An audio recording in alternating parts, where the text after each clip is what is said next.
Good morning, everybody. Looks like I got sound so far. Morning, Steve Grover. And for me, how's it going either way? Let's close that. Let me stop a couple of these previews. I really need all of these things running.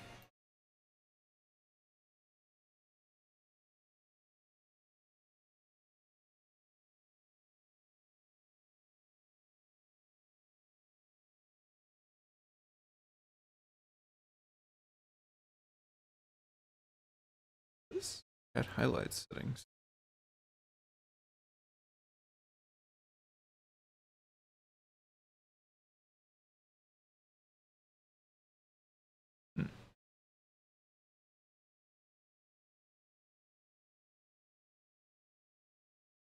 Okay. Wait, this is not quite focused, is it? Let's do that real fast before I jump straight in. Better? Okay.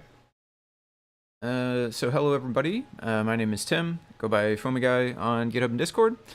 If you are new, if you haven't caught one of these before, if you're watching the VOD in the future or anything like that, you don't know what we're talking about, mostly is going to be related to CircuitPython stuff. Today we're looking at some changes to the turtle library. Turtle is like a way of drawing, like more generic than CircuitPython. Turtle exists outside of CircuitPython, but we have an implementation of it as well. It's kind of like a way of drawing where you have a cursor, you tell it to like go pin up or pin down and then go to a certain location in order to draw a line to wherever, a line from wherever you're at to wherever you're going. And there's a fix-in to allow this to work on the PC in addition to microcontrollers, which is pretty cool. How's it going? Let's see, we got Dexter, Axel Magnus, and DJ Devin. How's it going, folks? Let's see, I think, did I see, how's what, qualification race? Enjoy the race, hopefully? Let's go. So we'll get to the, I have the PyPortal pulled up here, we'll get to that in a little bit. We're going to try running this on the PC first. The root of this problem turned out to be a difference in the way that tuple behaves, or maybe it's specific to subclassing tuple, I'm not sure. But there was a minor difference between like CPython and CircuitPython, and that minor difference caused the library not to work the same way. This person found a fix to make it work. I don't have PyCharm open yet, let's do that. Where did my... What? Oh. I tricked myself, okay. I probably just messed up that, really. Oh well. Be back.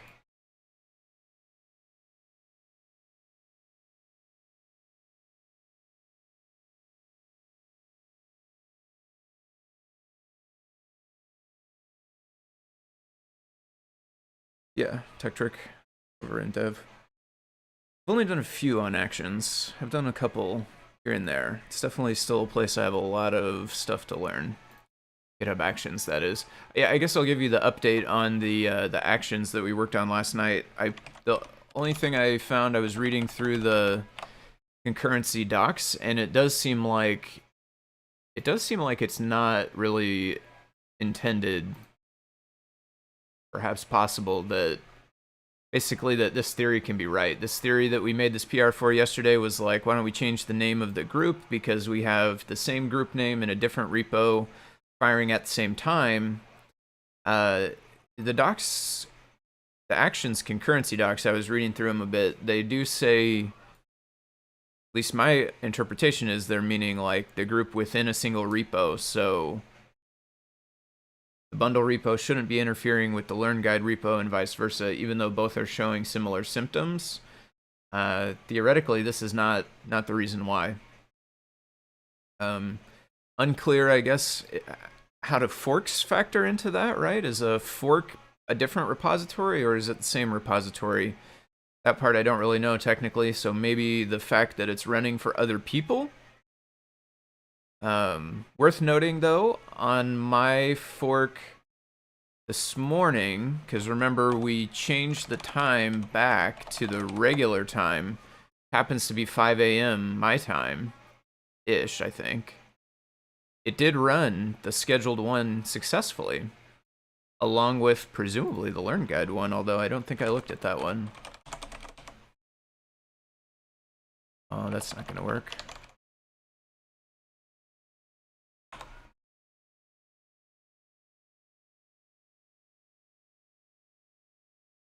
Yeah, they both ran successfully this morning also, at their regularly scheduled time. Maybe I should change one back, although I have the PR open now, and I think I did it on my main branch, so I guess I can't change that back, really. I don't know. I'm less sure after reading that whether this is actually going to resolve it or not. It seems maybe more intricate than what we thought last night. That's kind of what I'm thinking this morning, but we shall see. I think it's maybe worth trying, but I'm not really as nice. I'm not really as confident, I guess, that it's going to make it work.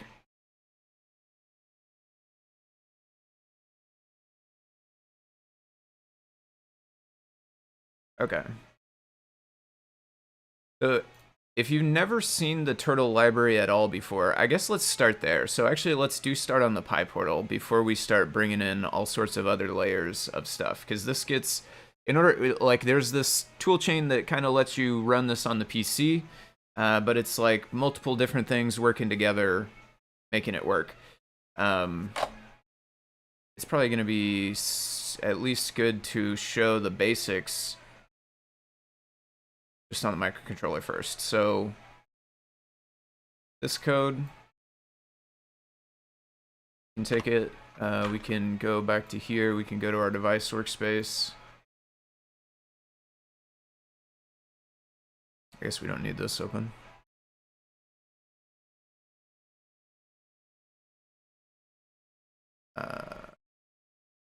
Stuff, CodePy.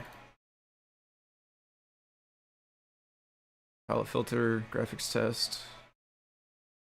Keep that one.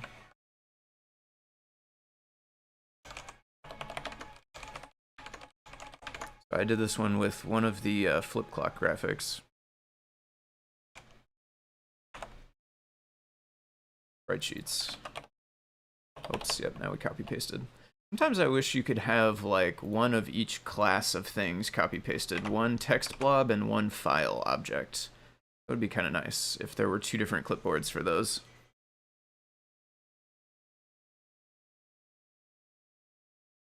I guess the file one is just using text though, probably. It's not really a different thing.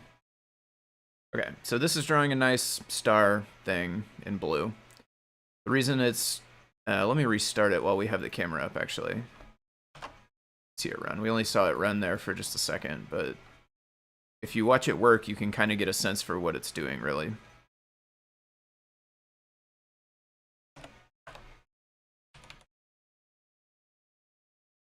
So basically you have a cursor that can move in a straight line, it can move to a point, and it can either be down or up, and if it's down, then it's going to draw. If it's up, then it's not going to draw.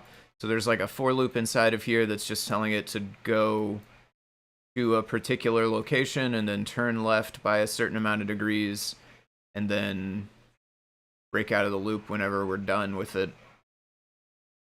Just drawing a bunch of lines. All that is. You can change colors, you can do all kinds of stuff. How's it going, Tektrick? So this generally is Turtle Graphics. This library lets us do this in CircuitPython on microcontrollers, like PyPortal, which is what we have there. Once we start, let me get a driver open, since this will be in a better place to open from.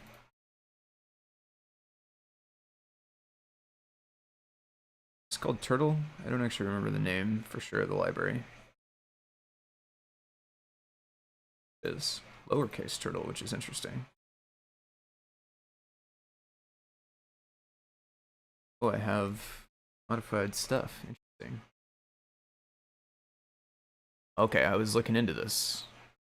Okay. Let's go get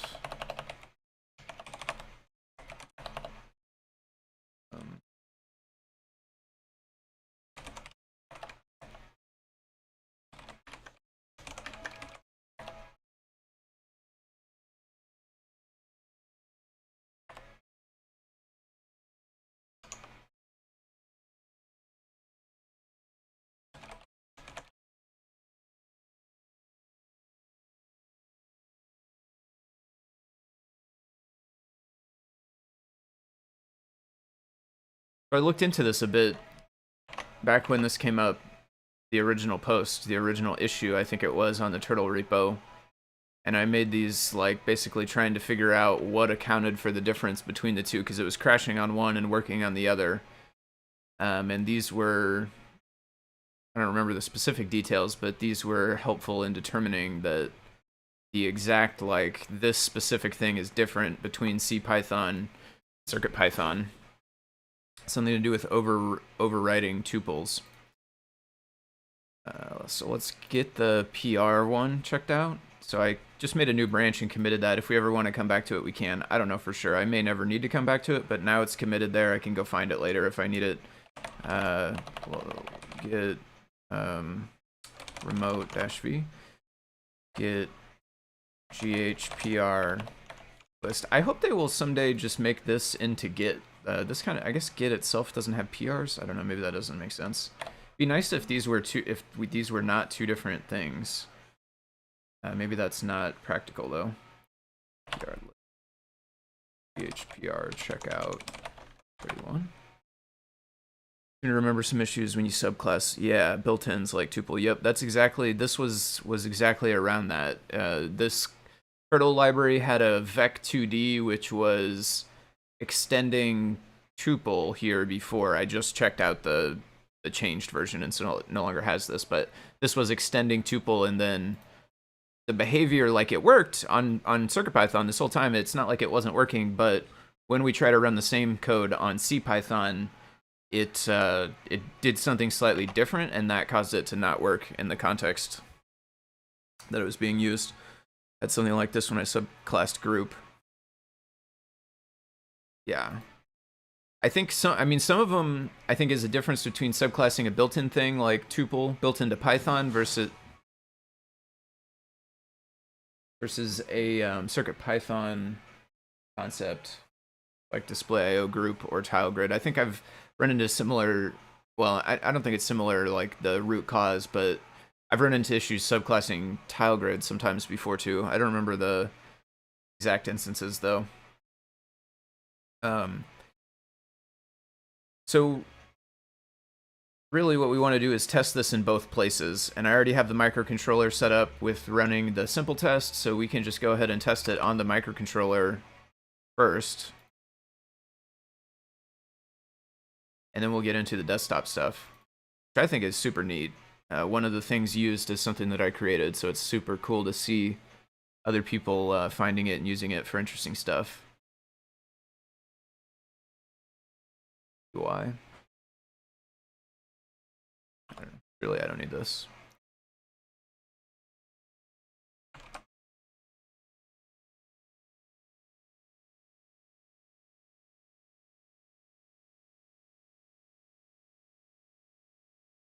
Oh. Unsupported types. Sub and tuple. 21.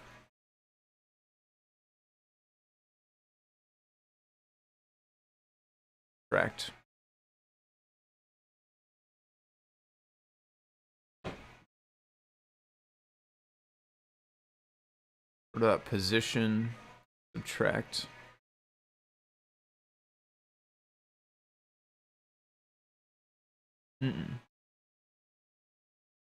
Maybe we do want to have both versions so we can switch back and forth a little bit. So let's actually go here.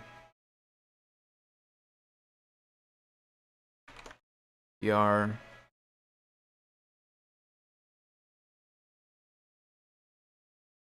Circup install turtle. Also trying dual subclass. Oh yeah. Yeah, I only learned about dual subclassing fairly recently in Python. I didn't know that was a thing that existed because the majority, I don't know, I mean, I have a lot of Python usage, but not necessarily formal training. The majority of the formal training, and even still probably a slight majority of work that I've done has been in Java, where you only get one extend, but you can have multiple inherits. And I found out more recently, within the last year or so, that Python actually supports multiple, which is kind of cool. So definitely we do have a problem on the microcontroller side of things with this version of the library. We can't, at the very minimum, we can't do this version. So I guess it must be the case that basically this is turtle minus itself, though. Turtle position minus itself, so it really can't.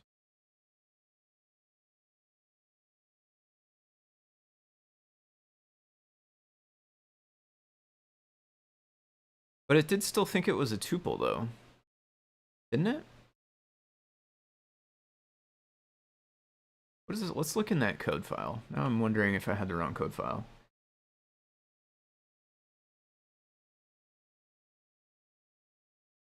Vec2D, okay.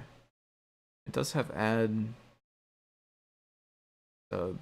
But what is pause? I wonder, one of these days we may want to come through in like uppercase. I don't know if it's worth it, I guess. It's API breaking, maybe?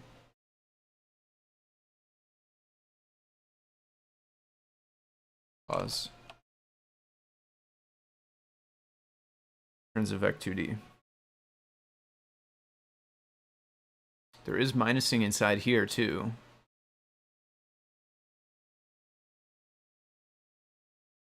Really, these would just be numbers, though, right?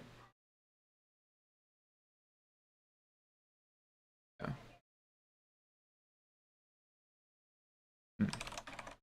So, yeah, I don't... Why did it tell us the incompatible type was tuple?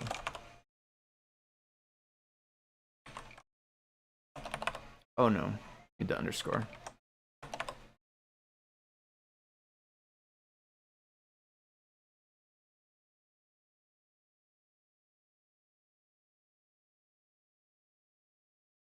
Oh, did you see that? It went the first time. So it's not just broken all the way, and that's it. It draws across. Makes sense, I guess, right? Because it didn't actually crash until down here. Unsupported types for sub. It says tuple. But wouldn't this be not a tuple anymore? Wouldn't this should be a vec2d?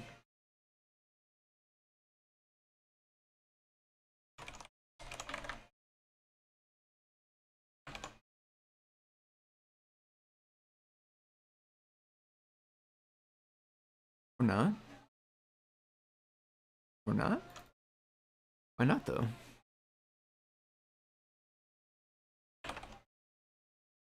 Vec2d doesn't extend.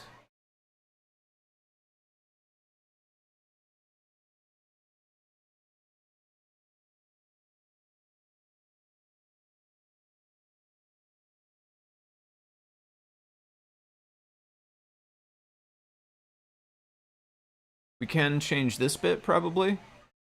Although somehow tuple is still in the mix, though, right? So maybe we don't change. Maybe we don't change this.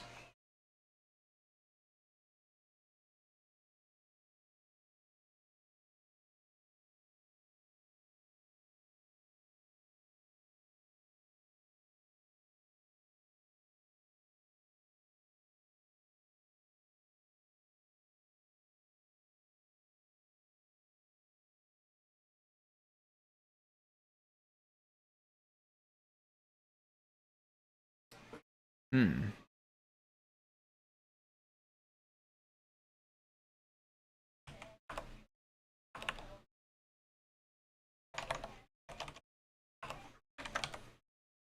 oops. Speaking of Java. Doesn't really matter, right?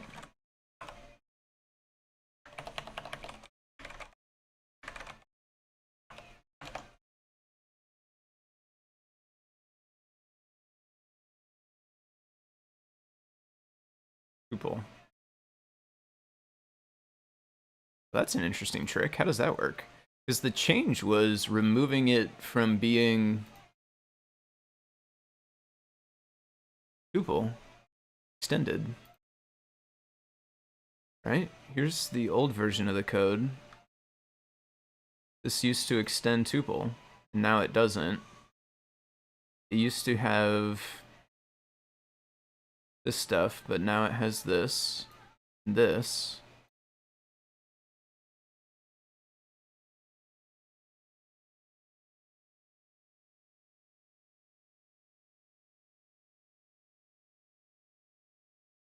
I think the new PR defines a new that returns a tuple.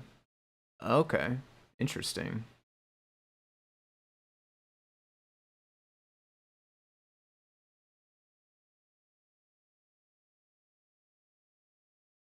I see.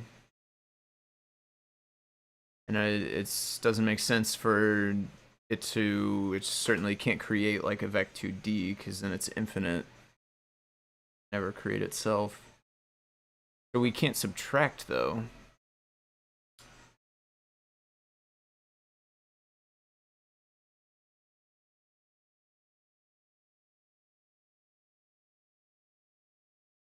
Basically, I think we lose our... We lose this? Because we aren't a vec2d anymore. Now we are just a tuple, aren't we? Or I don't know enough about Python. I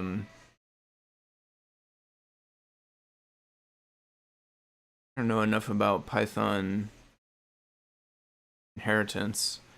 Is a Dundee sub defined in Turtle? It's defined in vec2d, yeah. Dunder probably. It is. Let's get back to. Oh yeah, right here it is. See, but it, and this returns a new one. It is interesting. These would always return new. I guess that makes sense. Maybe if it's not mutable, or maybe you don't want to change it. I think though, once we do this, we don't have a vec2d anymore, though, right? Here, once we do this, now we have a tuple. So then, does tuple have a sub? Can you just make two tuples and then subtract them?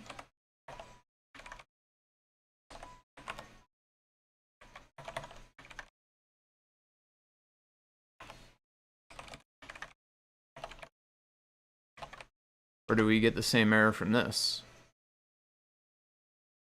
Yeah. Right, that's the same error, isn't it?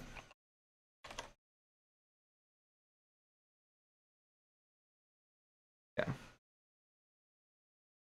But I guess this probably works in CPython? Maybe?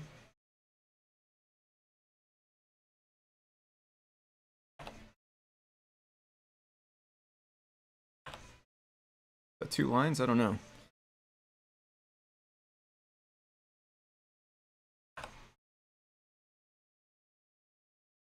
Oh, no, you can't do that in CPython either.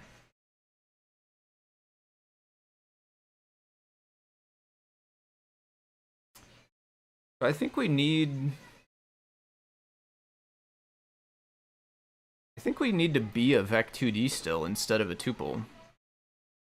Or I guess...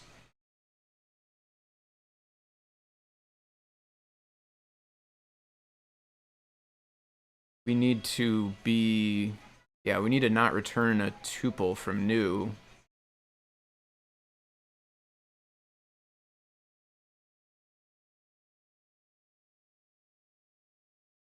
Could we just not override tuple? Could we just not be vec2d as a class that holds a tuple? And be nice if it could override it, but it doesn't? I guess... Yeah, it could just be like self.tuple or whatever, right? Self.value. Values? I don't know what the right name would be for it, but these would all change other that would change. Or possibly you could make this thing so you don't have to change this. I've never done that specifically, but I think that could work, right? This would just be now, this would be return getAddr self dot tuple, or whatever the name of our variable is. We actually probably shouldn't use tuple since it's a reserved word. Self dot values, maybe. Vectors? Points? Probably. But it's only 1 point, though. Anyway, whatever the name of it is. We would put this here, and then it would access 0, 1, 2 from it. Since it is a tuple, that means just accessing the indexes within it. All of these would then still just work, and these would be grabbing from the tuple internally.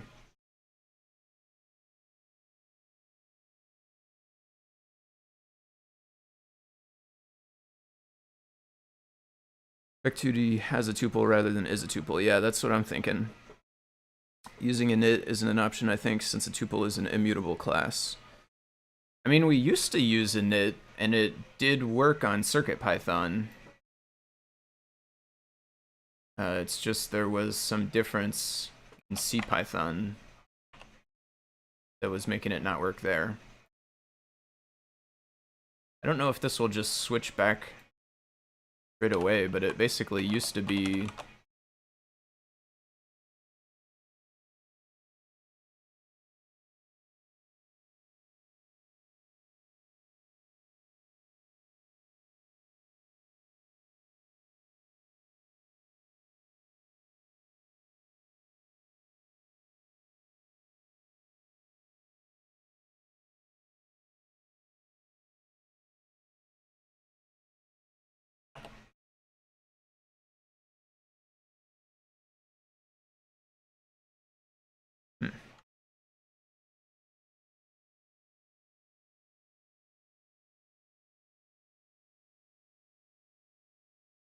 I don't know. There was more changed? Something I didn't change back? Oh, well, of course, the actual overriding, duh.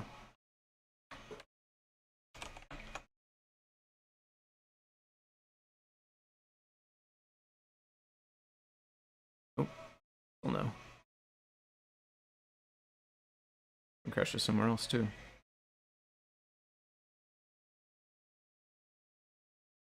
Little forwards to get item and convert int to string implicitly.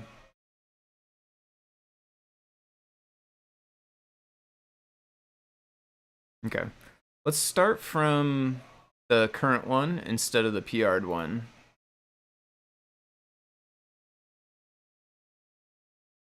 So here, let's go back to main, make sure we're up to date. Sure we're actually on the right main. Yeah, Adafruit main.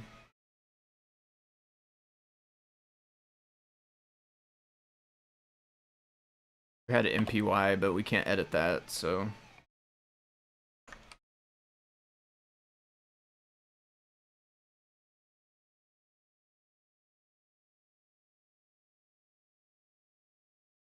Verify this one does work. Overriding tuple using the init. Signature is not compatible to new. So my linter complains about that.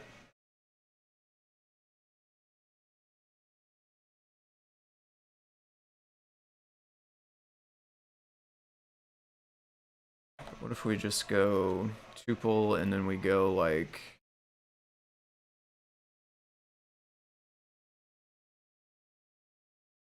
do we need to call super init if we don't extend anything?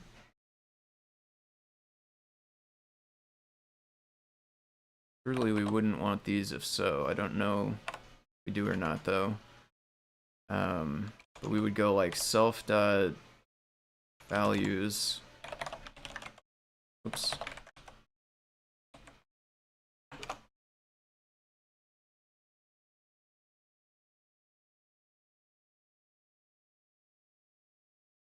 And then that get item trick, if we can actually do that, that'd be pretty sweet.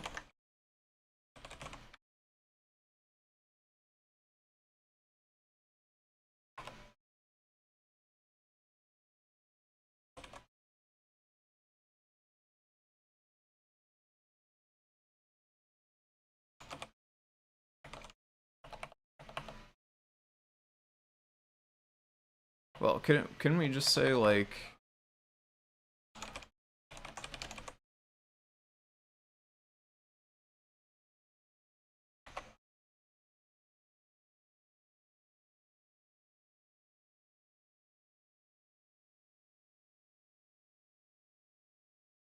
Okay. I'm editing this in the wrong place. So we get to copy this.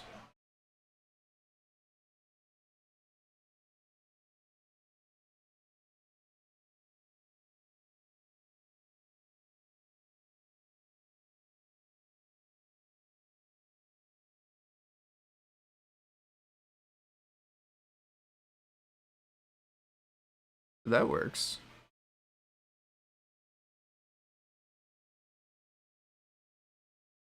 But now, will it work on PC?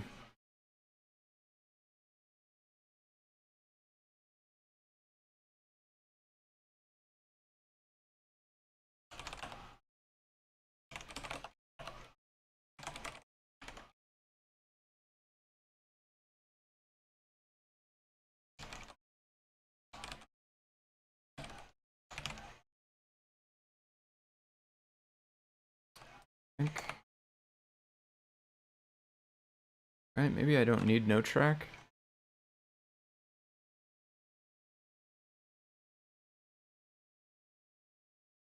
As long as I just make sure if and when I go to push this, that I push it to my remote.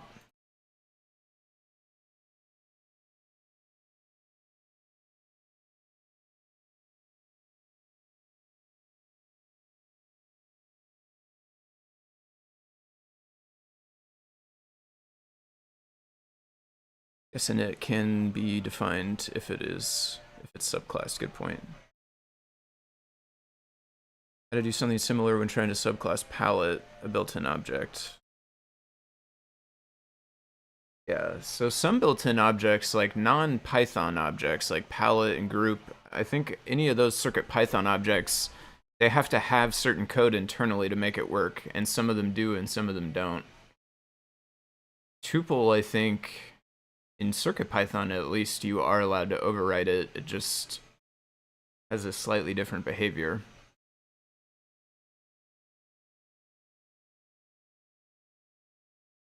So we need to get the...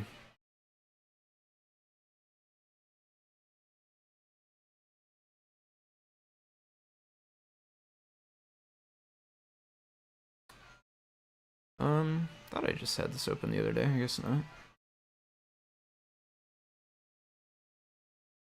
Under B's.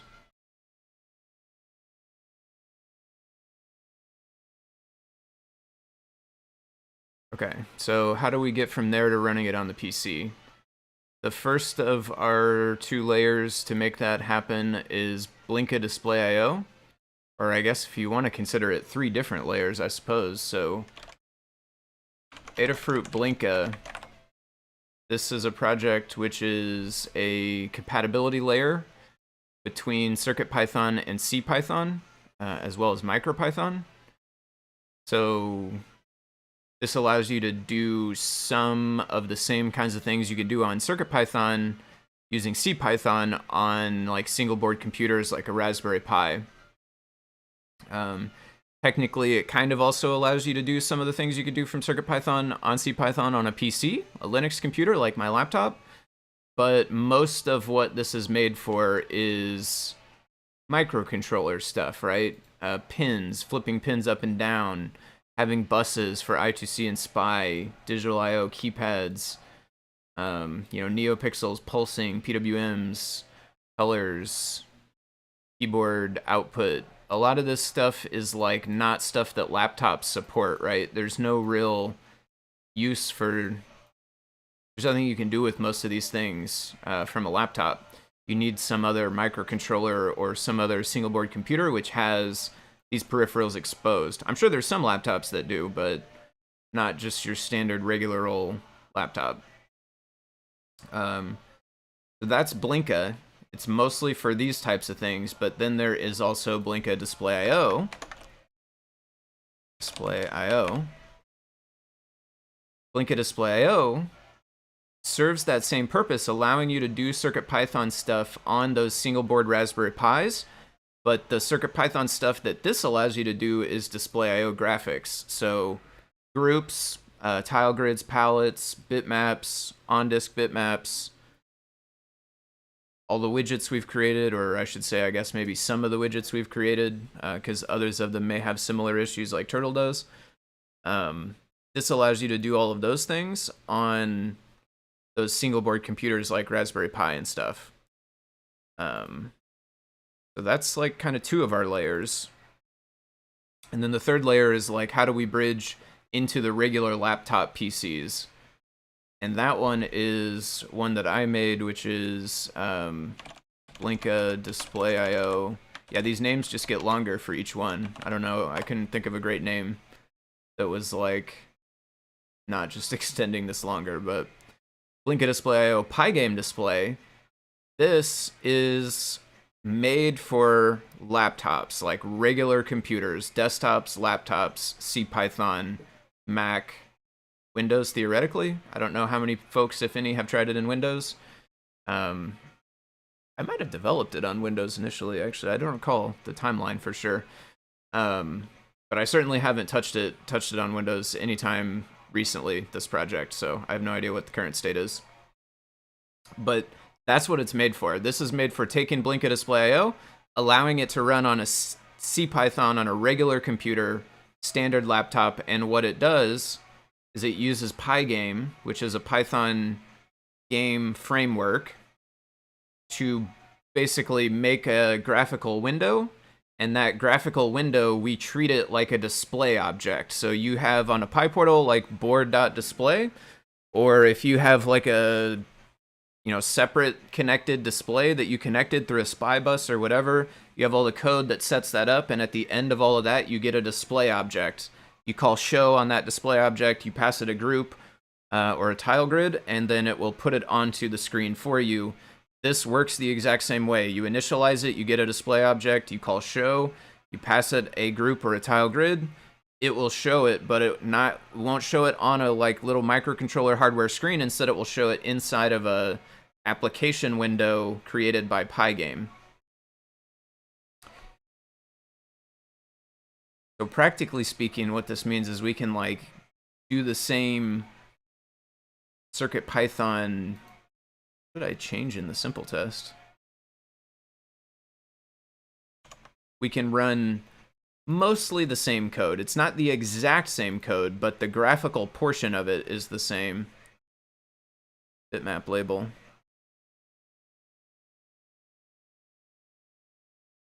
Huh. Did it not work? Doesn't work. So we need to look into that at some point as well. Of course, I have no idea. Maybe I have an out-of-date version of display text. For now, let's revert back though. So you run this, you get a window, and then you can draw your DisplayIO stuff inside of it. If you've ever set up a DisplayIO display, probably recognize this purple and green thing. This is like one of the simple tests that's in all the display drivers. And it's in this display driver as well. So this is kind of like what Blinka DisplayIO Pygame display is giving us the ability to do, is output our display code to this DisplayIO.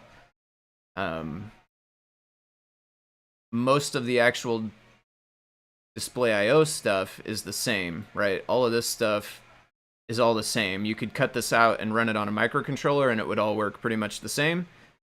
The display constructor, obviously, this wouldn't work on a microcontroller. This is only on PC. It relies on Pygame and all that stuff. So if you want this code to be portable, you need like if statement to check which environment you're in and initialize the right display, or just use board.display or whatever if it's built in. The only other difference in the API is that with Pygame display, we have an application window. Our application window has a close button, and technically we're allowed to react to that close button. probably by closing our program, essentially stopping our program.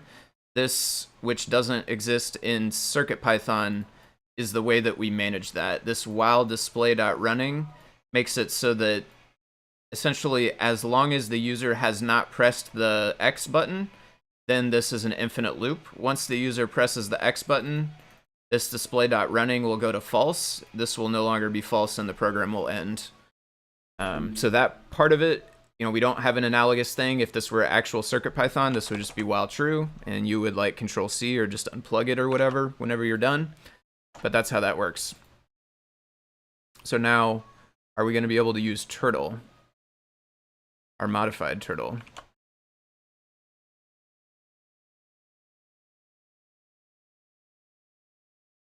I do not follow Git best practices in this repo, as you can probably see.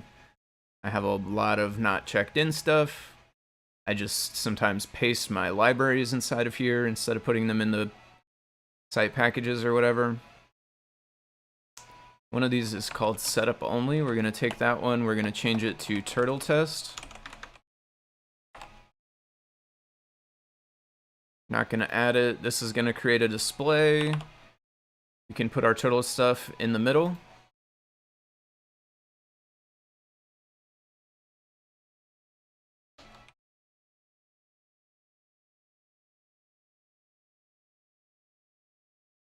And then anything where it does say board.display, we're going to have to change that to just be display.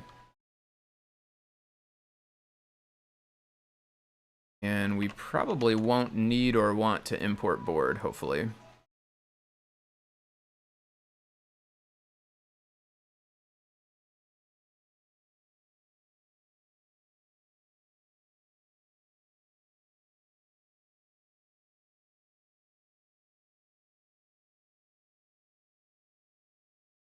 Okay.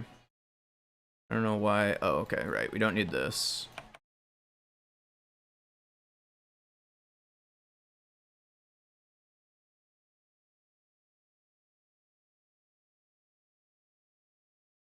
Okay.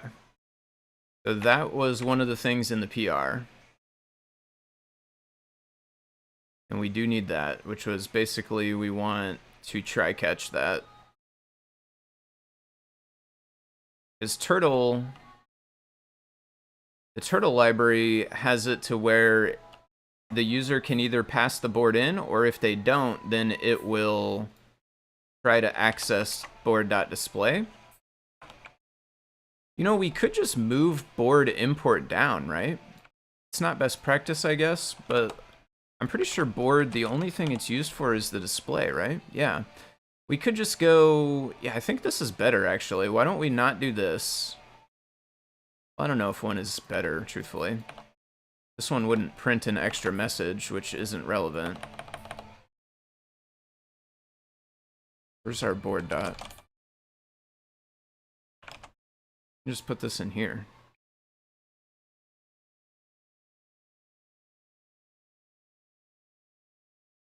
Oh, I closed it.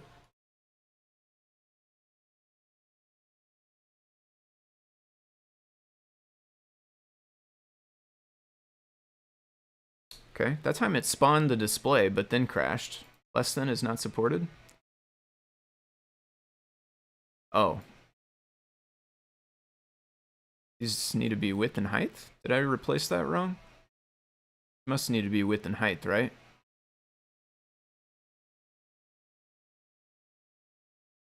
Yeah.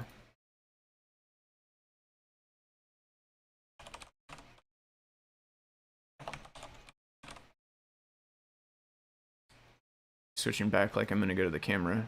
There we go. Now we get the same program, but it's running on our PC.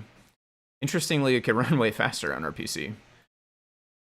Most times. It depends on the program, I guess, but I have noticed that. Like, it's not efficient. Don't make any mistake about it. It's very inefficient, truthfully. It's like essentially looping over the pixels of this entire thing all the time to send them to Pygame. So yeah, not efficient, but it is on a brand new computer that's like multiple gigahertz, right, compared to a microcontroller, so it doesn't need to be efficient. It just has brute force on its side. So that does get it working. I think now it's like, which one of these two do we like? I think just changing to has a tuple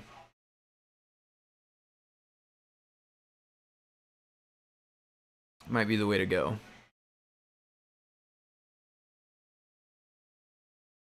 Let's read through the thread.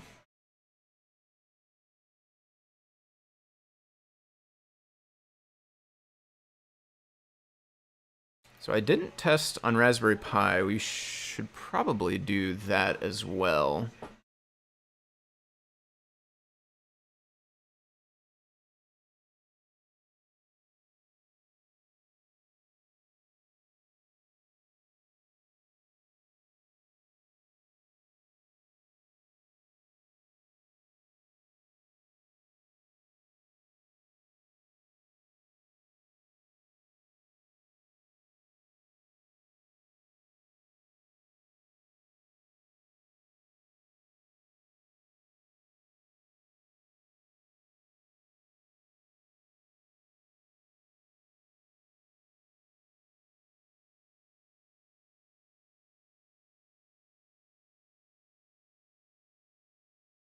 So this is so cool though, this person like talking about how they found this and what they were using this for to teach about abstraction and modularity to students. This is like such a cool thing to put something out in the world and have somebody run across it and use it to help somebody else learn a concept. That's super awesome.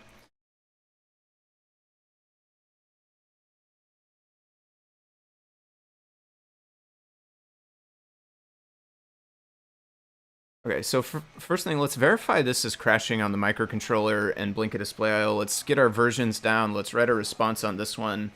And then we can propose the idea of the more like has a tuple rather than is a tuple approach. And the fact that we got that working on the microcontroller and... we test that on the microcontroller? I think we did, right? We'll double check.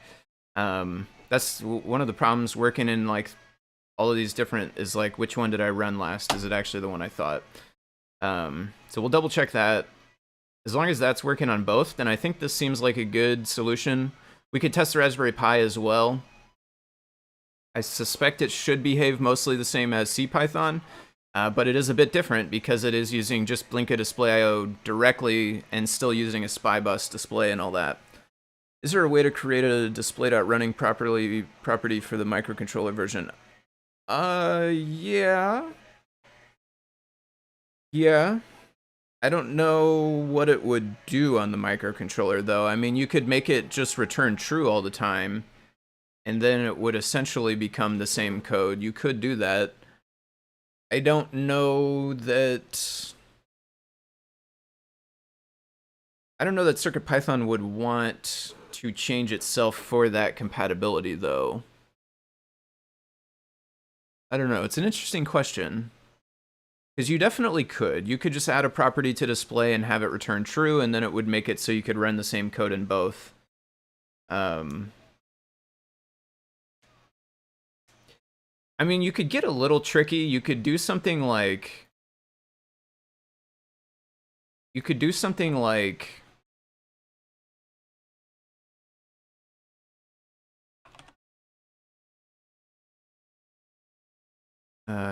what would it would be like? So, true. So you could use like ternary, maybe true if it adder display running, true if not else. Is that right? Well, that's not right.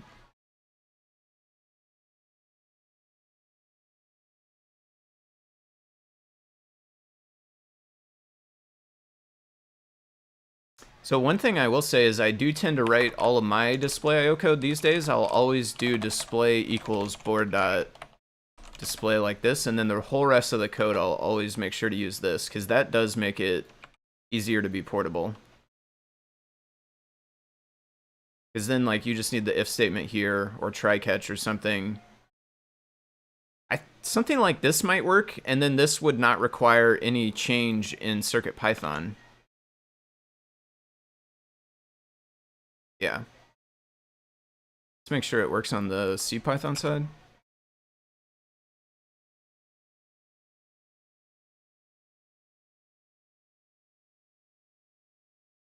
Whoops. I never really use debugging. Return if the display is initialized. Well, I think if the display is not initialized, then it won't... I don't think it will exist as a property unless and until the display is initialized, and I think if the display were uninitialized, then it would cease to exist as a property, as an object anyway. You get like, you can't access dot running of none because display would be none? Maybe it wouldn't though, I don't actually know how that works. Return true if it's initialized, maybe support multiples. Oh yeah, that would be tricky. So far only one device does have multiples, but it would be tricky. Like which one? Well, but in that case, actually, though, you have two display objects, actually, yeah. So in that case, you'd have like display 0, display 1. And they're not board.display 0, board.display 1 either. They're like, you need to initialize them both. Or maybe you only needed to initialize one. Maybe you have board.display as the first one, and then you can initialize the second one. I don't remember for sure. But definitely they're two different objects. Whether they're on board or not, they are definitely two different objects. So I think this is probably the best kind of compromise, is like, if you plan to use your code for this, then you could write your while true like this, which is obviously a lot more wordy than a while true. That's not the best, but this does work in both cases and doesn't require changing the core at all.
Could put this at the place where it's at.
Okay.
What's the best way to share this back? I think what I'll do is make a PR against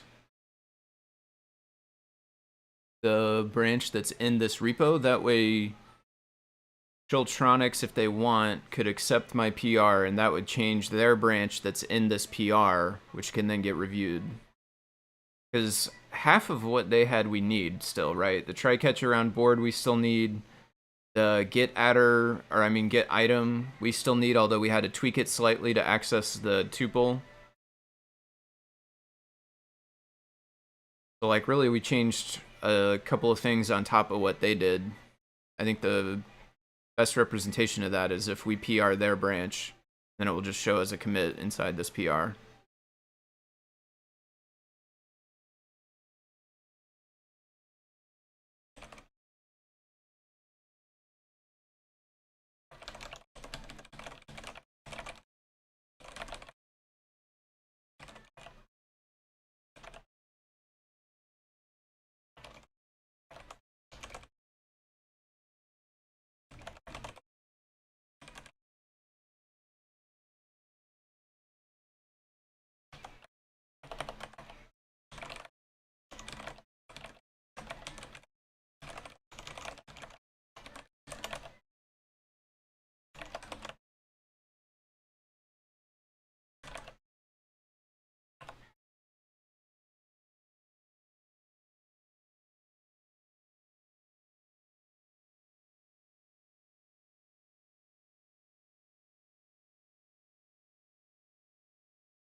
First, let's make sure what we have in this is actually good.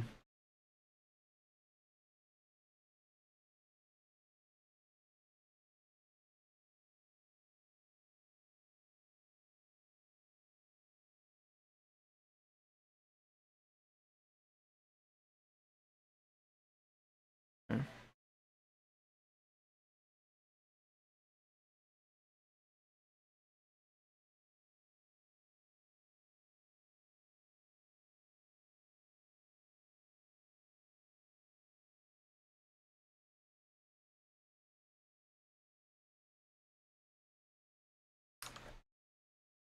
Not actually good. We need the try catch still.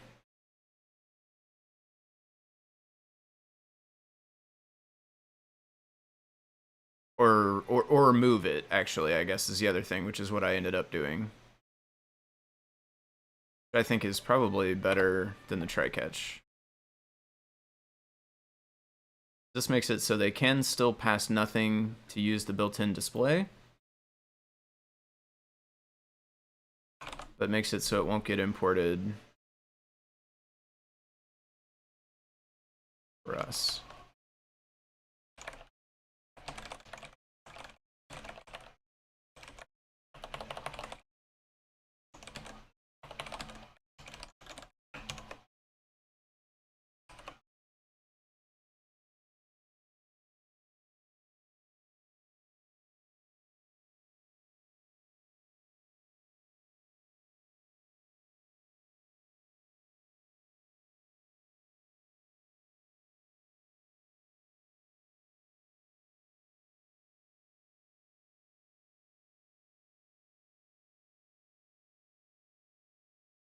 Go.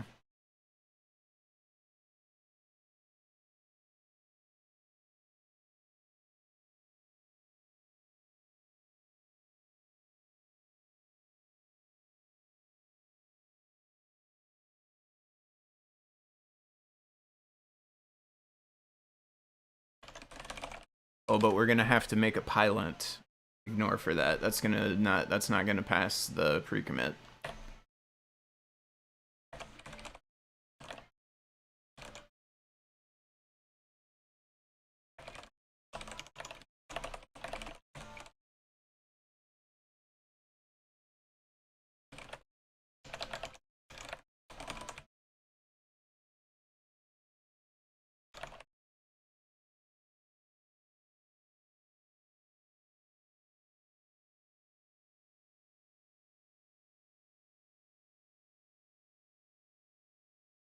Just to double check the microcontroller.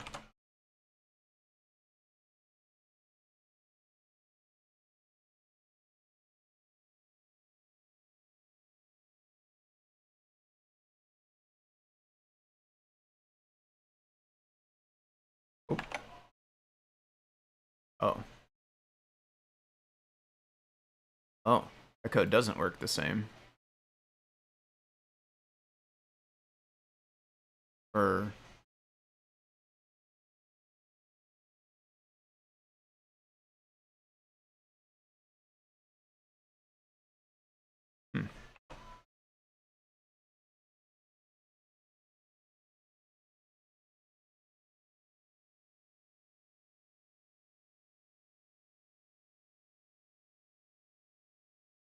This raises an exception if it doesn't find its thing. Doesn't just give you back null. Okay, maybe this doesn't. Maybe this is not actually good. Oops. That's definitely not good.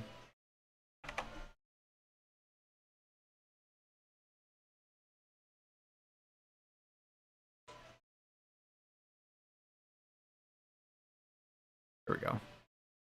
Yeah, I don't think I watched it all the way to the end last time, so it probably crashed last time too, and I didn't notice. So that ternary was not quite right. There must be something like that though, where you could like check if it has that attribute. Maybe it's hasAttr instead of getAttr.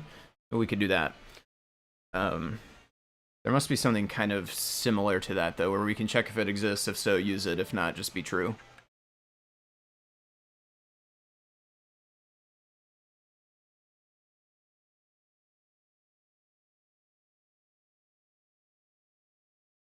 Okay, so this will fail pre-commit, I'm pretty sure.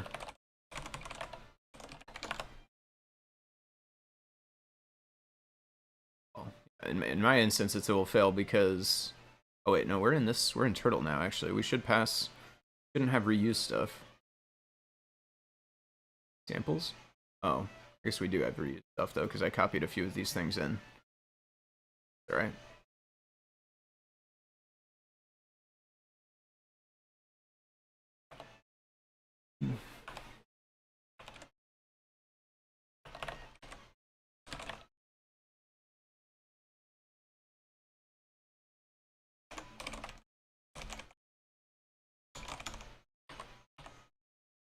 We have done this in other libraries as well, truthfully. I know we have to add the pylint ignore, which is not great.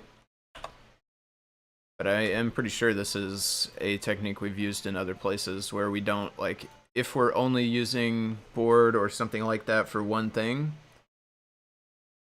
and if we don't even always use it for that thing, because in this case, if the user gave us a display, we just use it. We don't even bother with the rest of the stuff, right? So the user gives us a display. There's no sense in trying to import this since we don't need it for anything else.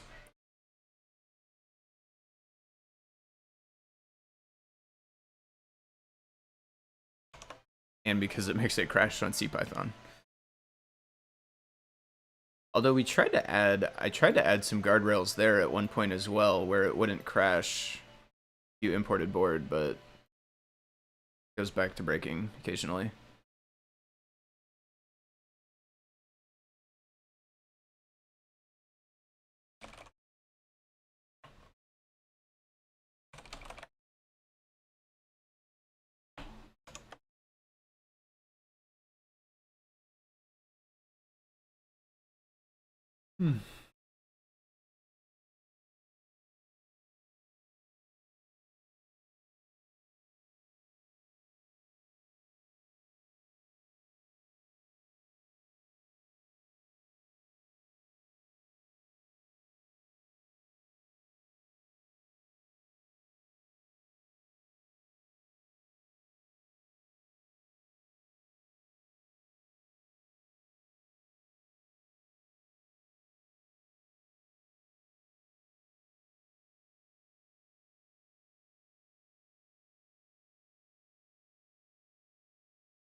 Oh, we should not leave that commented.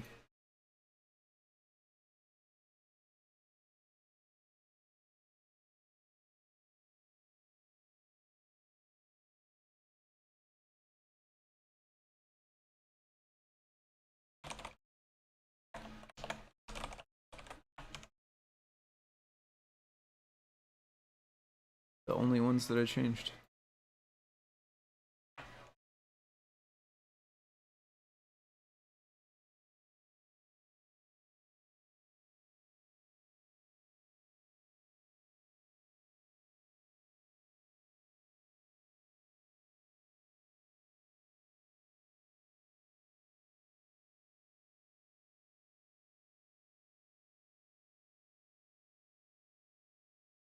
I wonder if Shultronics changed it already.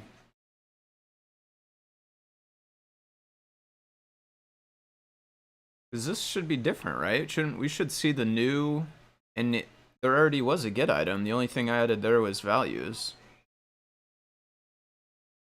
This is random too. I guess black put that in? I don't know about that.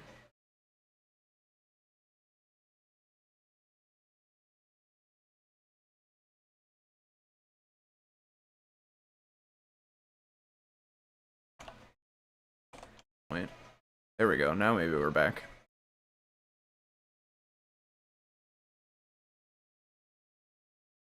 Yeah. Probably cut in and out there for just a minute, I guess, as you'll all be catching up. But yeah, this is true. Also, what C. Grover says, by moving to import, we also free up some RAM, because we're not importing board unless it's needed.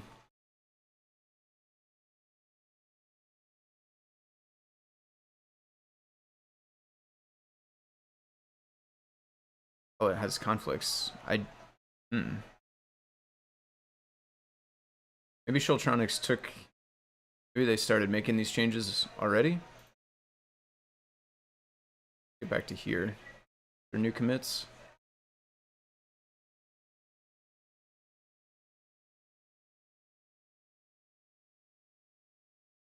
There was this one. Did I not get that one? I think I would have got that one, right?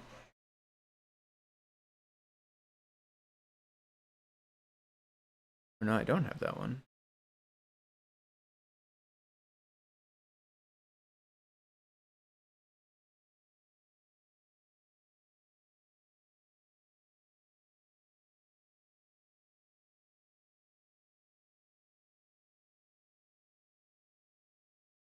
Or did he take it all the way out? Maybe Shultronics took it all the way out.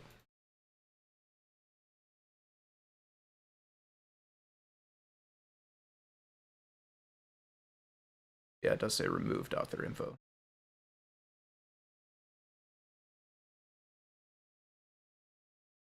Can I put here? Yeah, I can.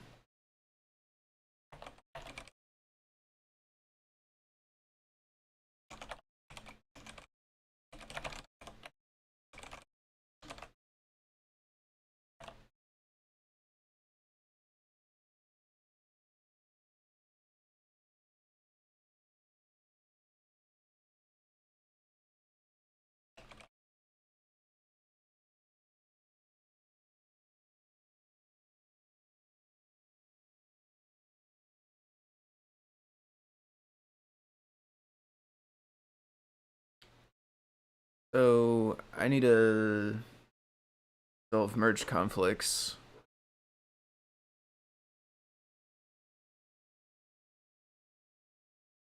Should we try it with GitHub? I've never actually done it this way.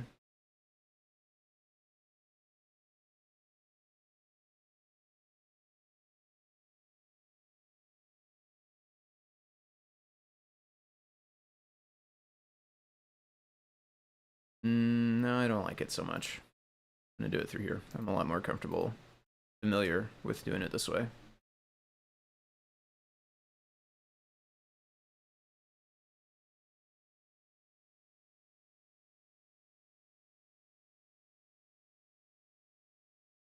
Okay, so we need the link for this.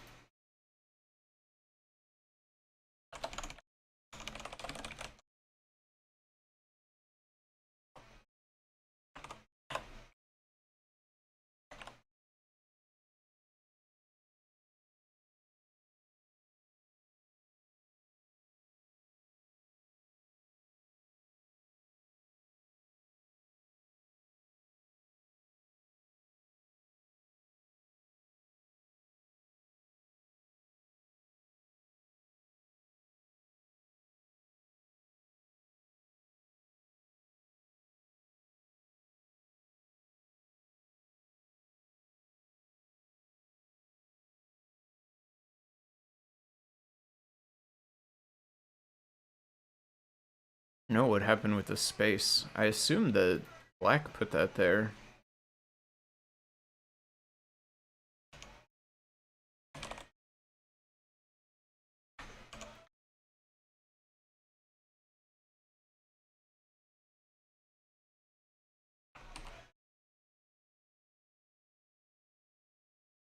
I guess I must not have started from... I thought I started from the Schultronics branch, but maybe I didn't.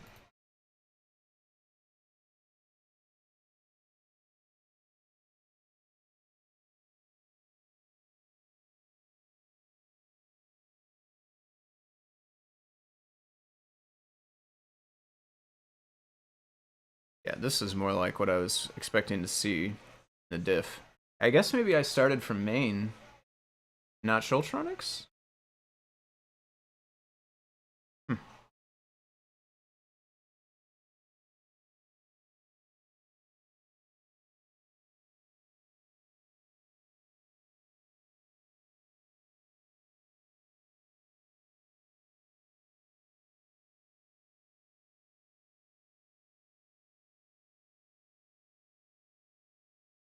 Okay, let's play with some of the other examples too, or maybe we should try the Raspberry Pi. Let's try the Raspberry Pi.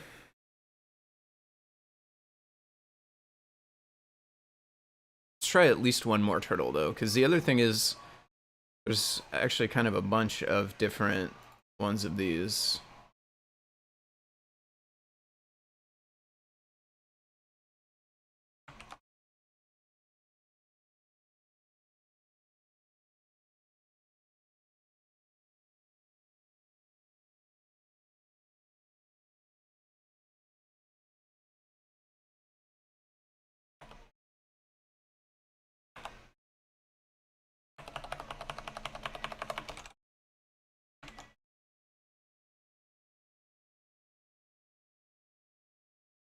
Nice. That's pretty fun.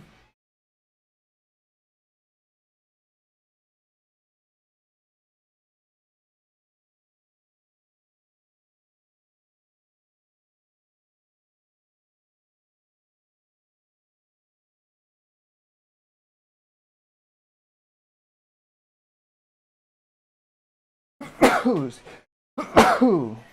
me. Oh.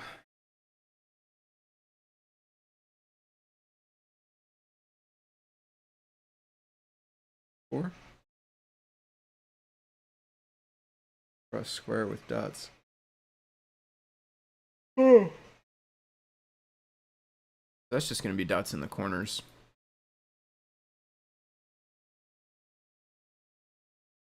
I don't know what that will be.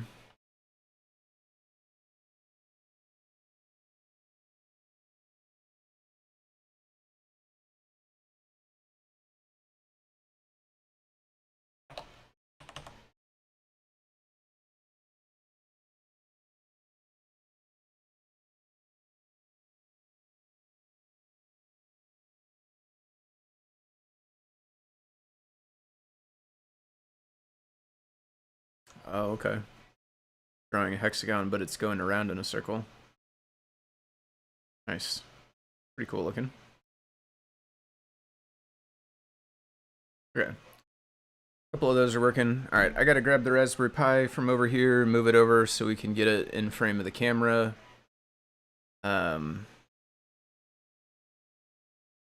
Gotta also figure out its IP address, which we probably gotta get it to the computer screen for.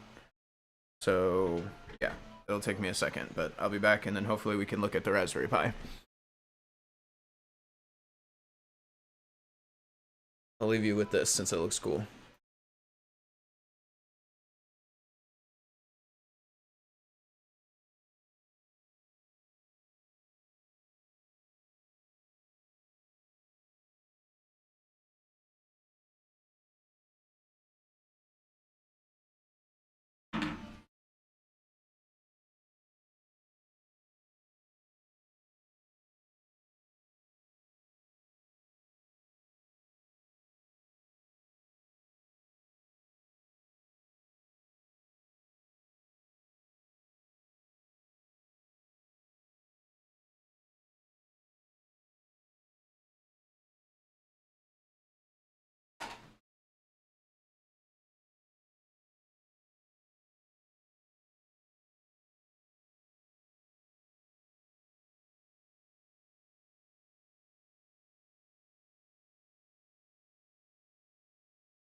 Okay, we are close, sort of.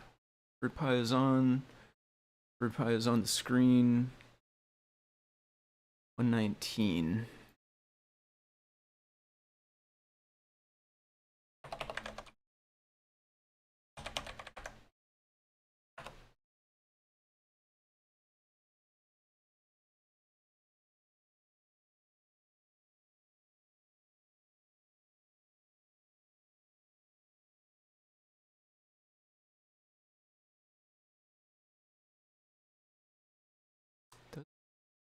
Though.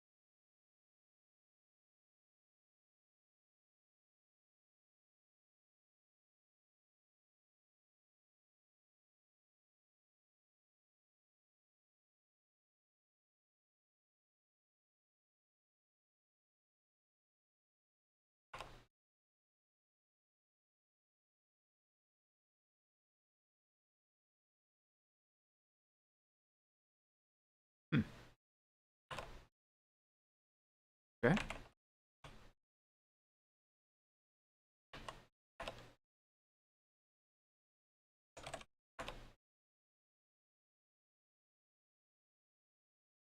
Okay. Don't tell anybody. I might not have changed the password from our Raspberry Pi. Probably do that. So now we want to go back off of the screen.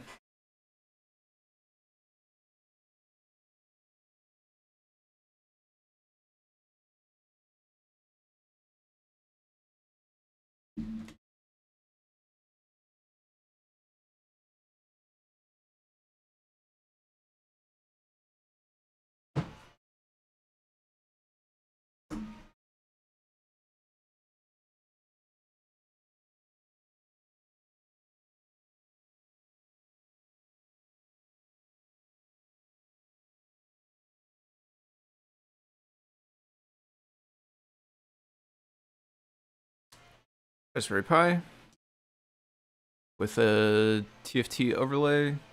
Cracked screen, unfortunately, but still works. Since Turtle works on the PyGamer, then does that mean it works on the Feather RP2040 with Pico hardware? Feather RP2040 Pico hardware. It would need a display. And if so, what can it do that DisplayIO can't? If so, what can it do that DisplayIO can't? Well, I mean, Turtle is built on top of DisplayIO, so it can't do anything that DisplayIO can't. What it does is it gives you an easier API to draw Turtle graphics, which if you aren't familiar with the larger concept, then it's weird because I'm just telling you the name of the thing, but the idea of the Turtle graphics is like the cursor, the pen up, the pen down, the move to a certain location, or move a certain amount of steps in this location, turn by this degrees, and then move forward by this degrees or whatever. Like those kinds of commands are what Turtle brings to the table. And it's built on top of DisplayIO, so it's not that DisplayIO couldn't do that, it's just that the code to do it would be kind of gnarly. Turtle gives you a clean API for it. But you should be able to, as far as I know, yes, you should be able to use it on a Feather RP2040 or a Raspberry Pi Pico as long as you have a display connected, which I'm not aware of any of those that come with a display on board. Oh, actually for Pico, well, for RP2040, the main chip, who makes that little handheld game thing? What is the name of that thing? It's Pimoroni Pico System. Pimoroni Pico System. That one's a RP2040 and it has a built-in display. And it should, as far as I'm aware, it should be able to use Turtle. I can't say as though I've tried it, but it certainly should work. But I have a choice in using Turtle versus DisplayIO for some stuff. Really, the only thing you would ever want to use Turtle for is if you're interested in that idea of drawing like as a pen to make those geometric shapes. If that kind of thing is not the specific thing you're after, then Turtle is probably not the best library for you. Turtle, a lot of times what I see Turtle used for is like teaching people programming, because Turtle is very visual and it has a very basic programming interface. Pen up, pen down, turn right, turn left, X amount of degrees, move forward by 5 steps, stuff like that. It has a really limited set of things that you can tell it to do, but when you tell it to do those things in interesting orders and repetitions, it makes interesting shapes. So it's very visual. It's very instant feedback for somebody who's trying to learn how to code. Like, in particular, if you're trying to still learn like for loops and if statements and while loops and stuff like that, and functions, calling functions, then Turtle is like a great library for that because it gives you a really, really, really visual way to understand those things. They've had hidden password prompts for SSH forever. Yeah, well, you can't see the password. The problem is this told me that I was a bad person for not changing the password, so you happen to know what it is, which a lot of people do, then technically it's been revealed, I guess. But yeah, no, SSH, yeah, they definitely, pretty much everything should be like that if it's an important password. Pico H/W. Pico W. Pico W I don't know about. Is it still an RP2040 main chip? I'm not sure how the Pico, I haven't picked up a Pico W yet, so I've done nothing with it yet. Thought there was an alternative to DisplayIO for the Pi. Well, for the Raspberry Pi, there's Blinka DisplayIO, which is built on top of CPython. It uses PIL, the Python imaging library, but it exposes you the same kind of control that CircuitPython DisplayIO does. Its job is basically to make it so you can run DisplayIO code on the Pi in mostly the same way. Might be some third parties.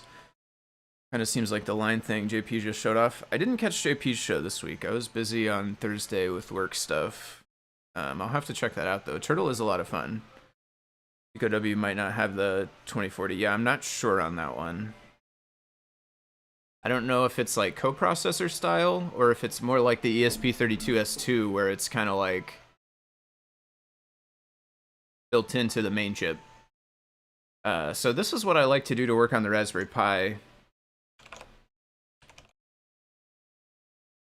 But I am not going to remember the command, though.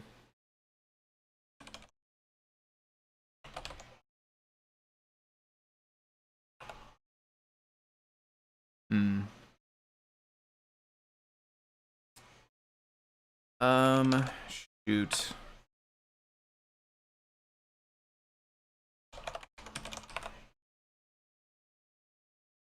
This makes it convenient to work on a Raspberry Pi. This thing is called SSHFS. It basically connects over SSH to a remote computer, but gives you a folder on your computer that technically is actually on the other one. Actually, I can do this inside of here. Can I just do this?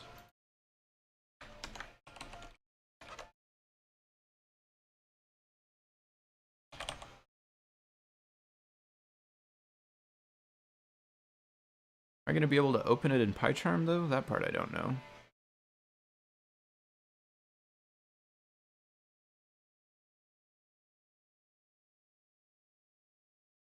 It was 119, I think.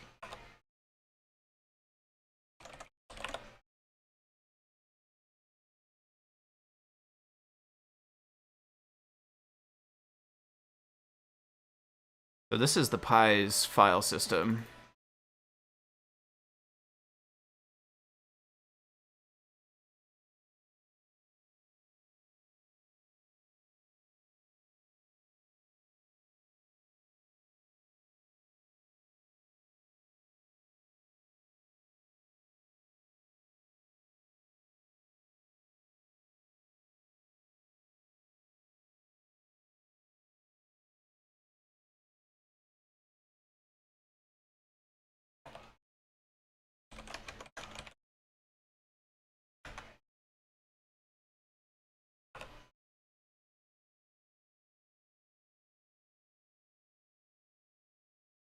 A little slow.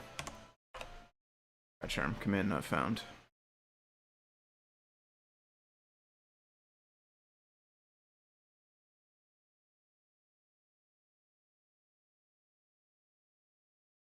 I want to open it. Not just open it.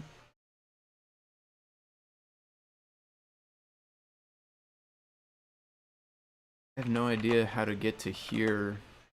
Can't be found. Okay, we're not gonna do it this way. We're gonna go back to doing it this way.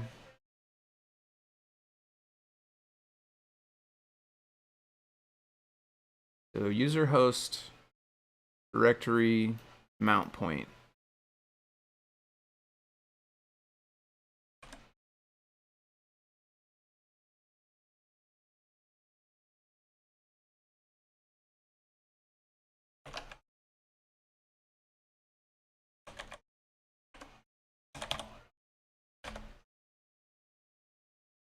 Then mount point just slash or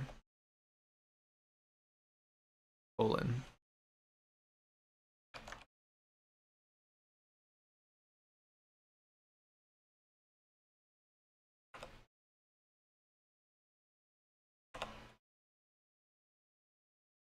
So this also makes it so I can see the Raspberry Pi's stuff on my computer, but now they're here inside my home directory instead of being in that weird sshfpt / whatever, which means I can open them in PyCharm much easier by just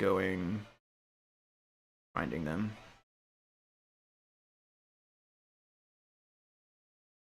It is slow because it's transferring all of this over Wi-Fi SSH, like as I access it, so you know, it's slow, takes a second, but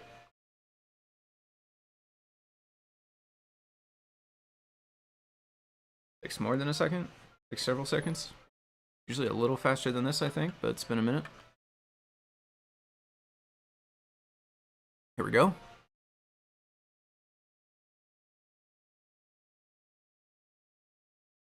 Okay, so now I have the instance of Blinka DisplayIO that is on my Raspberry Pi opened up in my PyCharm. Looks like I randomly made some changes to it. Bad about that. What time on earth would I have done that?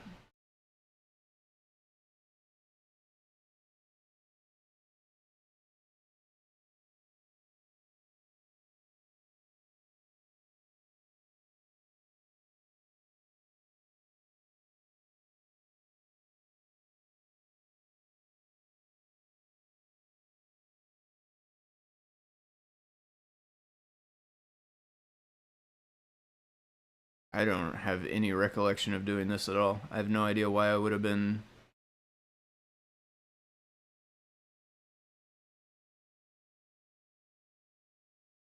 doing this. Okay.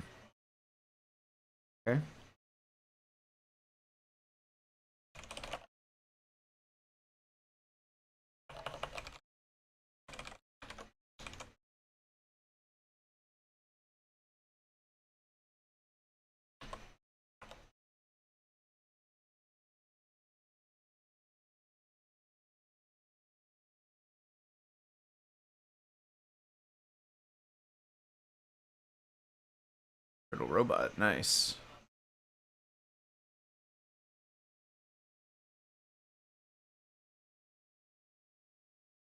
Imagine they'll come out with a small TFT version like they did. Yeah, maybe. Doing this 3 Feather TFT. Yeah, totally agreed. The built-in display is super useful. Linebot, yeah. Linebot would be a good name for it. I've never heard that term anywhere else, but if that is like a thing that's out there, then it's probably talking about the same kind of thing, I would guess. Turtle is a good implementation of vector graphics, like old Evans Sutherland displays without the refresh flicker. Yeah, great for learning too slow for games. Depends on the game. Some games it could be alright for, but yeah, not generally. Not like something like the arcade, like the space shooter game we made a few weeks back, something like that it probably would not be very good at, but you might get away with some kind of basic Pong or something.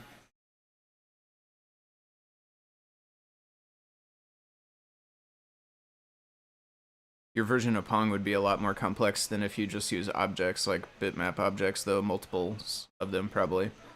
But if you get proficient enough with Turtle, I bet you could get a decent implementation of a basic game like that. So we're just gonna commit this. What did I change in here too? Bitmap images, interesting. I don't know why I did that.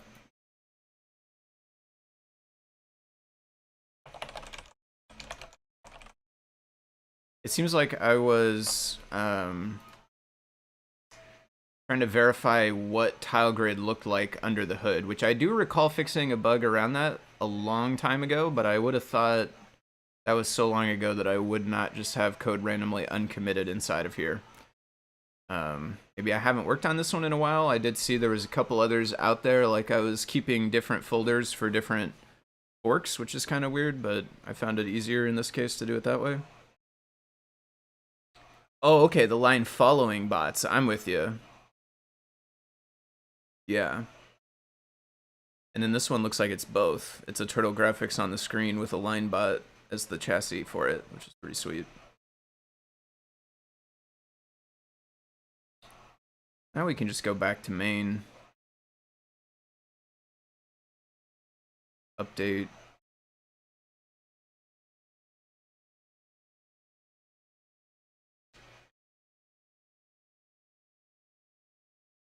Commits. And we could start with this. And it failed, but that makes sense because we did not run it the right way. We just ran it through PyCharm on our PC, but obviously we don't want that. We want it to run on the Raspberry Pi. We're gonna also go SSH here. Actually, I'm gonna do it in the second one of these. And I'm gonna go back to, which one of these? This one? I'm gonna close out of this one.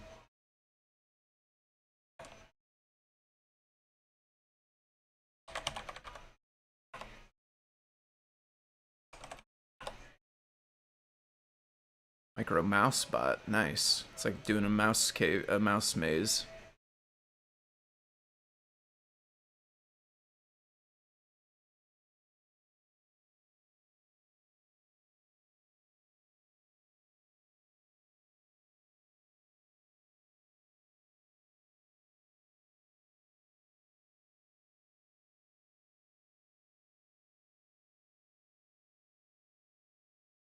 Dang.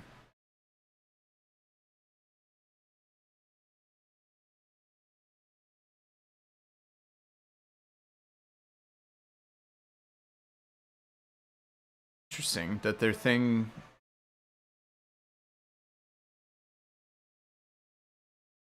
sometimes turns left and sometimes turns right first. I wonder what their algorithm is.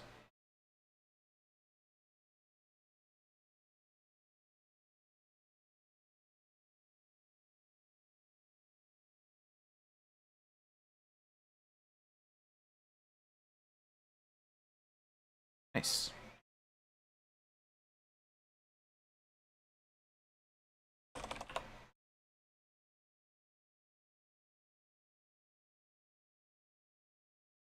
Dang. What? Oh, Tim's. That's not what we want. Login as Tim C. Probably would be better if we did, but.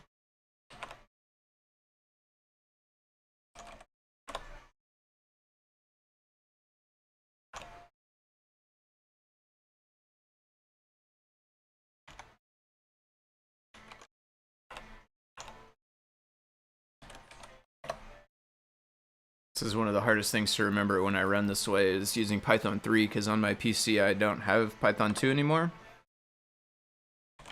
So I have an alias that makes it so if I just run Python, it's Python 3.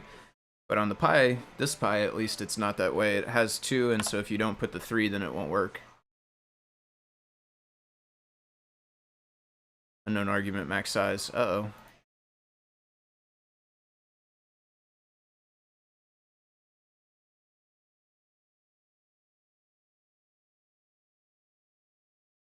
Old version of display text.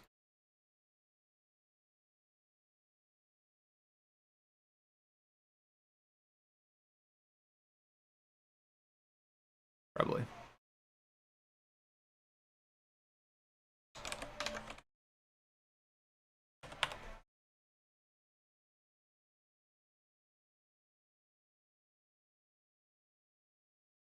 This doesn't have the pip stuff in it.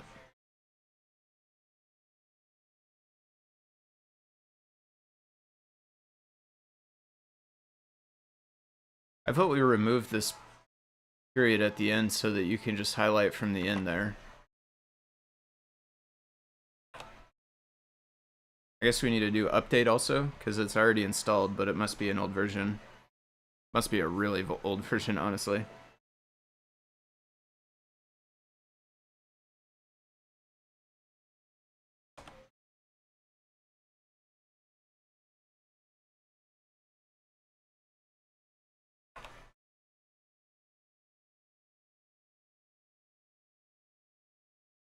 How's it going, Keith?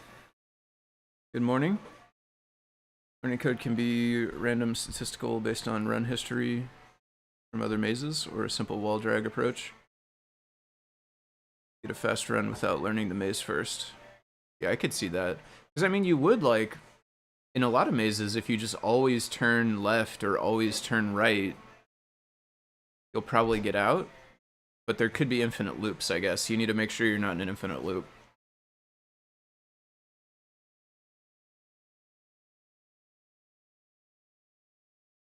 Oh, it looks like we got new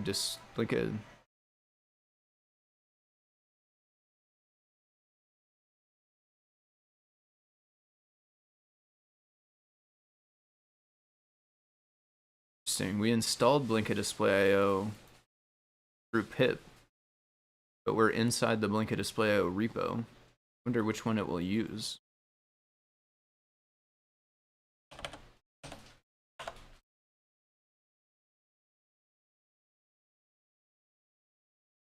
Okay. Now the problem is I think that currently bitmap label actually has a different bug that is causing it not to work with Blinka DisplayIO.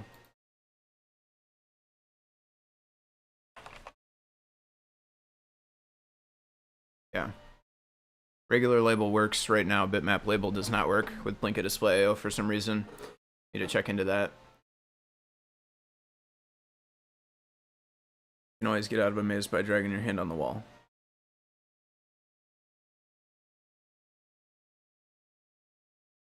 Is it not possible for you to get into an infinite loop inside there? I guess it depends if they have cutouts.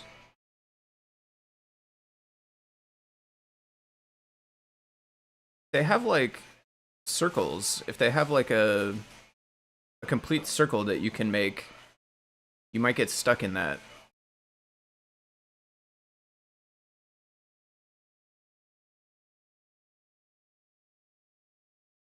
I mean, like, as a person, you would be like, I've gone around this twice, I'm gonna change tactics, but as a robot, if it was just always turn left or whatever, you might get stuck in a circle. In some mazes, it really depends on if the maze has a place where it's like a full loop. Some mazes don't. Some mazes are more like really long hallways.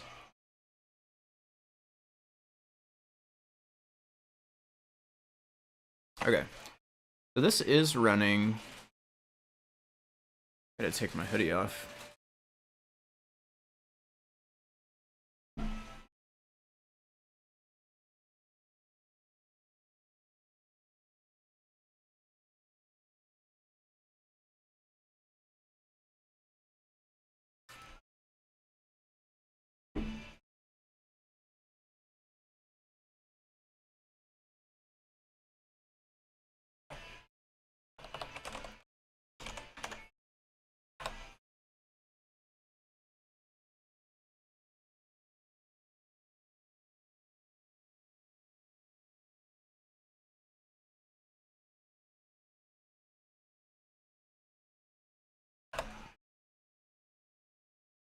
This would maybe be the place to do it. Instead of modifying...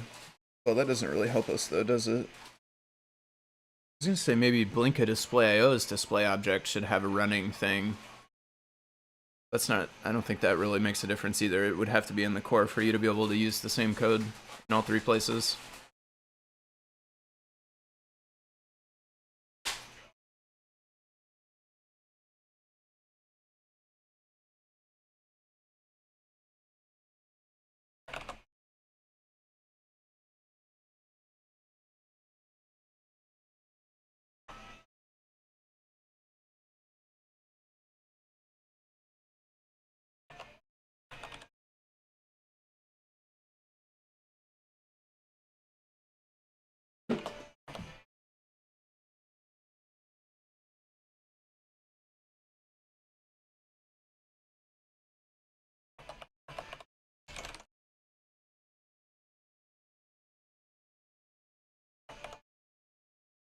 Gonna make that mistake again.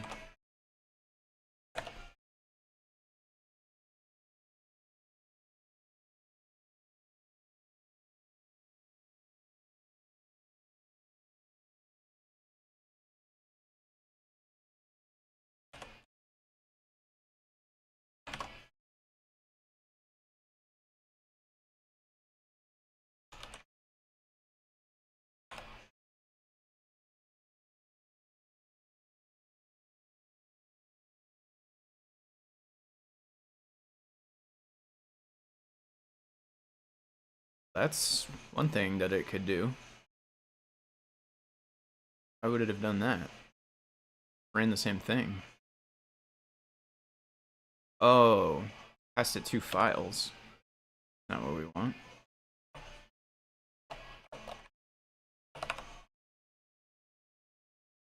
No module named turtle. That makes sense though.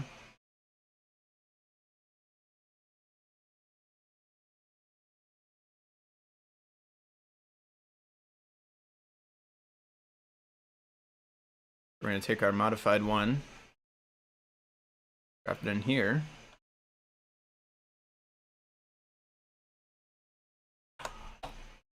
Always turning left is different than dragging your hand on the left wall. I guess your hand never ends up if you're never ends up on the inner wall of the loop in that case. Can't you get your hand stuck on a wall that makes a loop though? Does it not work? Maybe that doesn't work.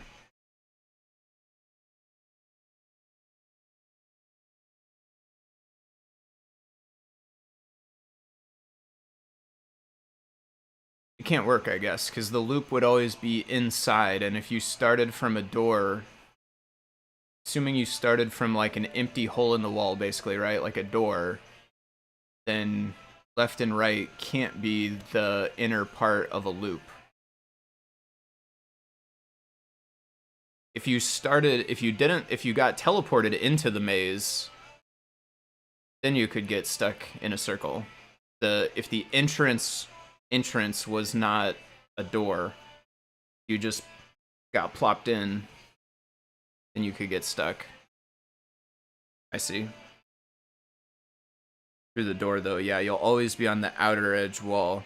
So as long as you just follow one wall or the other, you should never get looped. Is that true?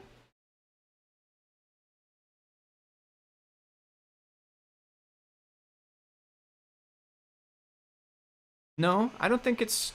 This totally doesn't matter, but now I'm like totally thinking about it. I think you could still get stuck. It'd have to be a weird maze though. Like, I grant that I'm basically designing the maze around try to make you get stuck if you follow these rules, which is obviously kind of against the spirit of this to an extent. So I grant this is not like a realistic scenario, but so let's say we have, I'm not very good at drawing programs, so this is going to be a weird way to make a box, but here we are. So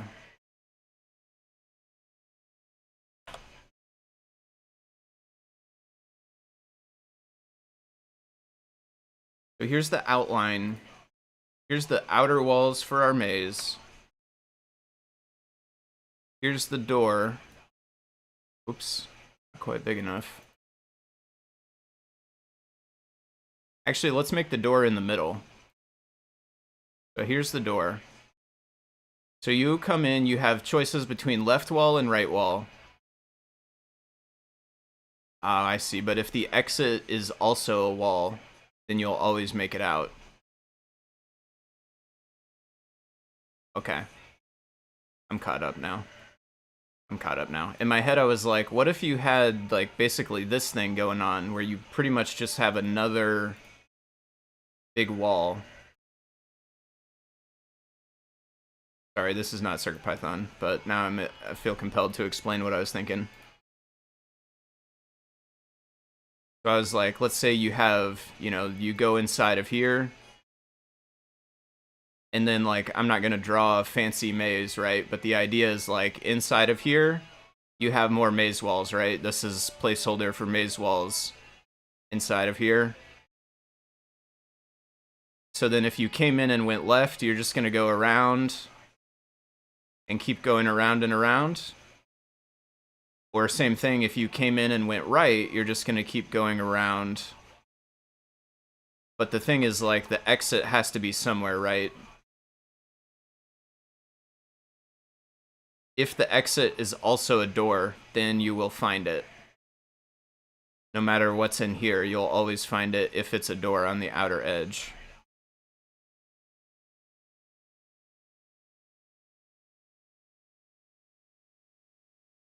Always follow a wall. I'll have to remember that. That's good advice. Always follow a wall. In the meantime, though, our turtle graphics did work over here. Only way that applies is if there's a closed door.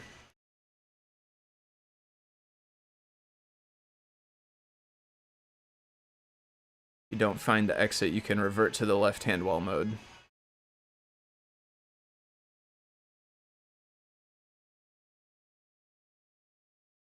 Yeah, it'd be interesting.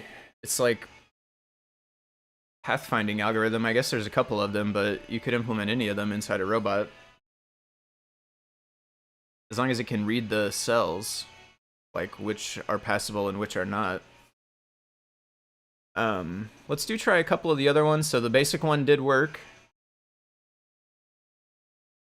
And I'm probably going to be wrapping it up pretty soon, but I will try a few more of these. What is that? BG pick? Yeah, I don't know if we want to do that. We need an icon for that. Did we look at Sierpinski before? I don't think we did, right?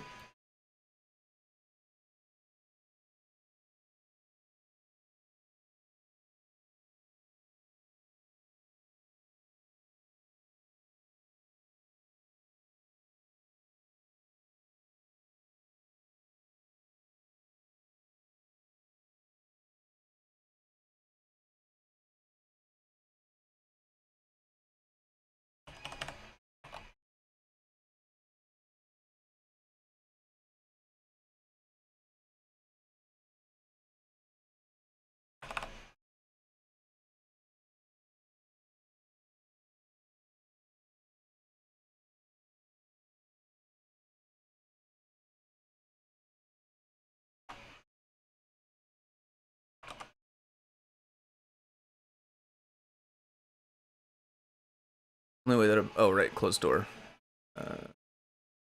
Applications of that stuff for future robot urban room clearing is pretty obvious. A lot of military applications. Not into that as an application. I don't think we're nowhere near good enough at a camera and a robot understanding what it sees enough to be able to be put in a position to make decisions like that, I think. Maybe one day, but I think we're a long ways away from a computer that can see and react and actually account for the amount of variance in the world and react in a way that is correct, quote unquote correct, whatever that means.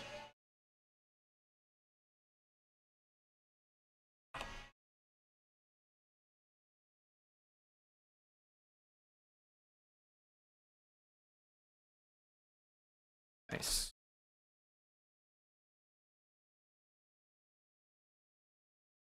Sweet. One works as well.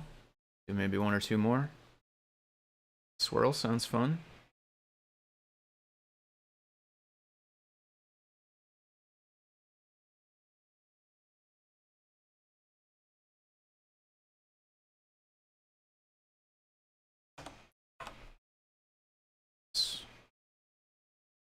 Ooh.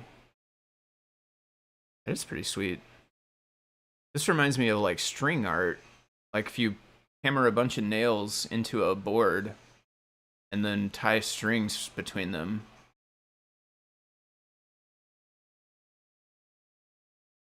Really cool. I do like that. Yeah. Yeah, the moral dilemmas. Well, even like before you can even consider the moral dilemmas, the robot has to be able to see and understand what it sees correctly. I think there's still lots of situations where the robot is not going to understand what it sees correctly. Like I've seen videos of car overlays or whatever, and they're like detecting one thing, but it's obviously a different thing. Like a human would know right away that it's a different thing. And facial detection, I've played with some facial detection software, only commercially available stuff, not like, or I have not touched whatever is the best stuff that the military has, certainly, but the commercial stuff, not so good. Like, it does get it right sometimes, and that's about as strong of a statement in support as I could give it. Like, lots of times it does not get it right. It either doesn't sense a face when there's one there. If there's any kind of like, it's basically like if the conditions are not perfect, then it's not good, right? If the lighting's not good enough, the person has part of their face obscured, person's wearing a mask, wearing sunglasses, wearing a hat, like has facial hair, right? In different ways, right? Like all of these things, like a person is still pretty much instantaneously can tell if what they're looking at is another person. A computer, in the best conditions, yes, it can tell it, and it can tell it really fast, but in real world conditions, it's wrong too often. It looks like this just runs, oh, I guess it does run until 400, but it did get pretty big there. This is a pretty sweet effect. I do like this one. I'm glad we ran it. LiDAR's getting scary good. You have LiDAR on your phone. I do not have LiDAR on my phone. My phone has, well, I don't think it counts as LiDAR. Well, maybe it is. I don't know. Let me see. It's not for capturing spaces. I don't know if it's gonna focus actually. Maybe this is easier. My phone has a laser distance thing. It can measure distance to a laser point, but not, it can't like scan a room. It's not a 3D scanner.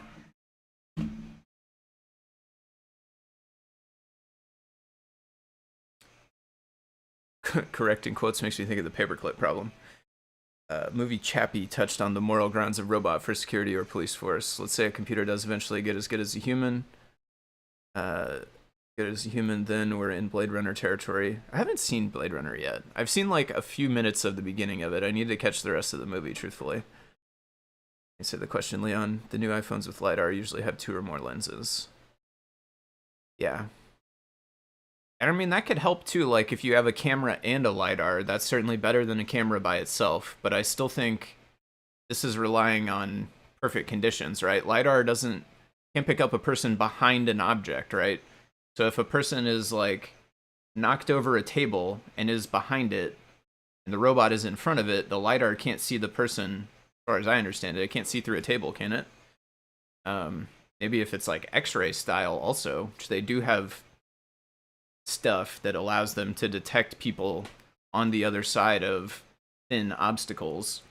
So like there is a way, but I don't know that LiDAR would see it either in that situation. It's still kind of relying on perfect situation. Maybe if you can add a bunch of mirrors to the room so you can LiDAR like every direction at once.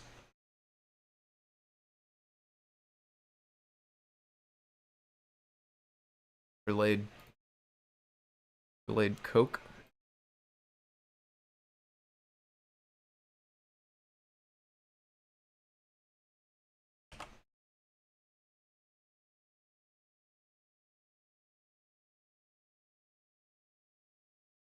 Okay, I think I'll do this one, and then I'll probably call it a day for now. I'll go back and I'll post on the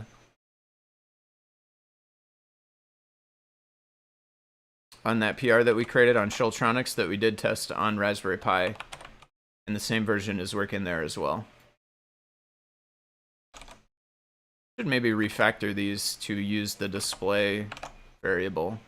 Might do that one of these days. Really, I need to remember to look into display text. I've run across the fact that bitmap label is broken on Blinka DisplayIO a few times now. I need to dig into it. I keep like I notice it, but then don't, for whatever reason, like I don't try to go dig into it right when I notice it, and then it slips out of my mind. Well, I notice it again.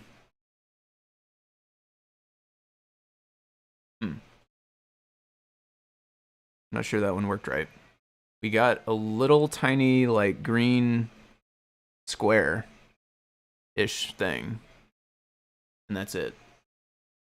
Maybe were we missing like a pin down or something? Maybe we're missing a pin down.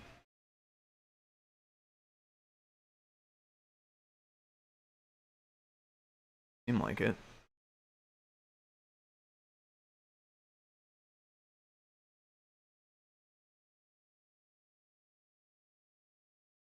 I don't know.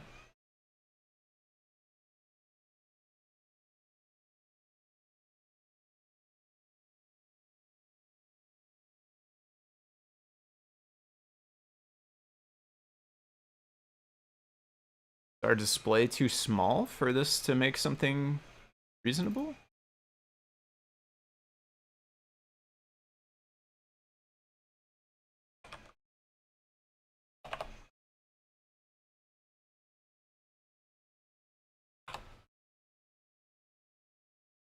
Nope, same tiny... Oh, well, of course. That's not gonna work. This is an actual display with an actual size. I was in Pygame display for a minute mode where, like, in Pygame display, you can just change these and you get a different size window. Obviously, that's not gonna work here because this is a different size display. I don't know why. Just got wires crossed there. I don't know. This one I just get a tiny square. Can't end on that one. We gotta find a cooler one than that. We do this before? This is also a Coke thing. Maybe is it gonna be different?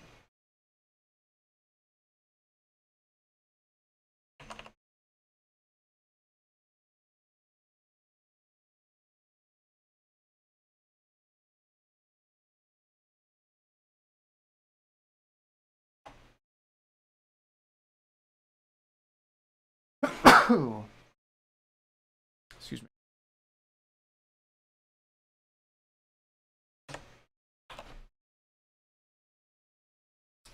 When as you start coding a harmless line bot, eventually the military might base your code for killing people in some random country. Yeah, I can't stop the military from doing whatever they're gonna do though, right? They're gonna do it whether or not I publish any portion of it. Yeah, I haven't seen Real Geniuses either. Probably watch that. Got a board.display. Like, I will never willingly help them on something like that. And I will never work on something that in the moment seems to me like it is directly applicable for that and that specifically. For like under threat of arrest, right? If a person just kidnaps me and tells me to make something, right? I don't get a lot of choice.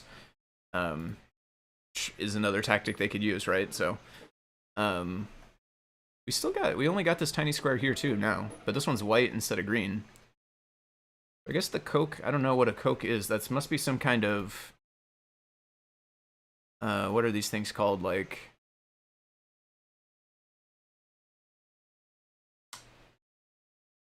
oh, I am so drawing a blank. What are these types of drawings called? Recursive drawings? That's not the right name though, is it?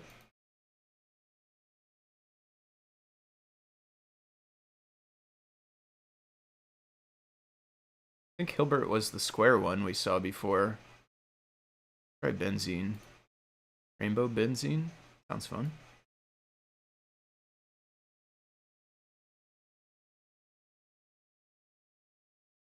But yeah, I won't work on something that seems applicable to that and only that by choice. But like if they're gonna take something that I did work on and repurpose it for that, like I can't stop them, and also like I'm not making anything particularly prolific, right? Anything that I could make, somebody probably else has already made. So like they could be just starting with somebody else's code instead of mine. It really wouldn't be that different.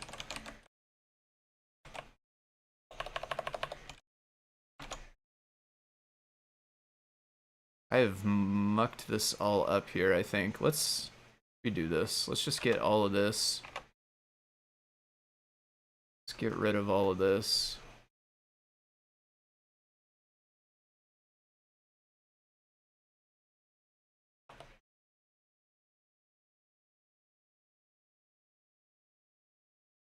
We already have the turtle. Oh no, okay, yeah. We already had the turtle.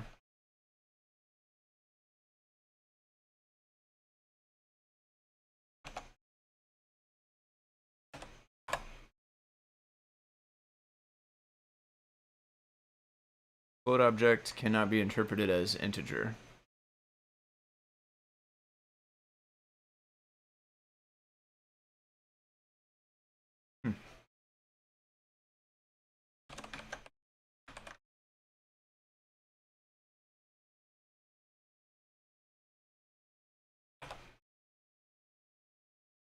There we go. That's a pretty sweet one.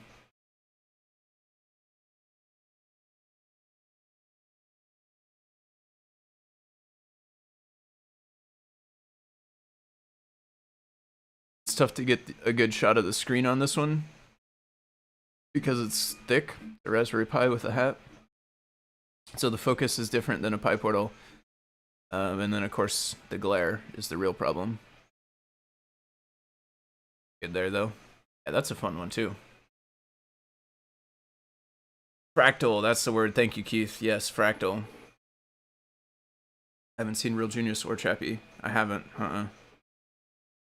Both programming and morality. I'll have to check them out for sure.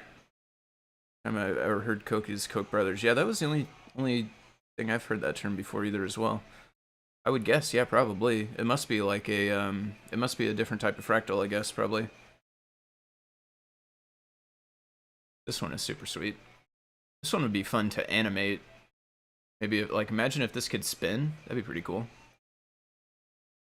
All right, so we'll mention on our PR over here that we did test it on Raspberry Pi.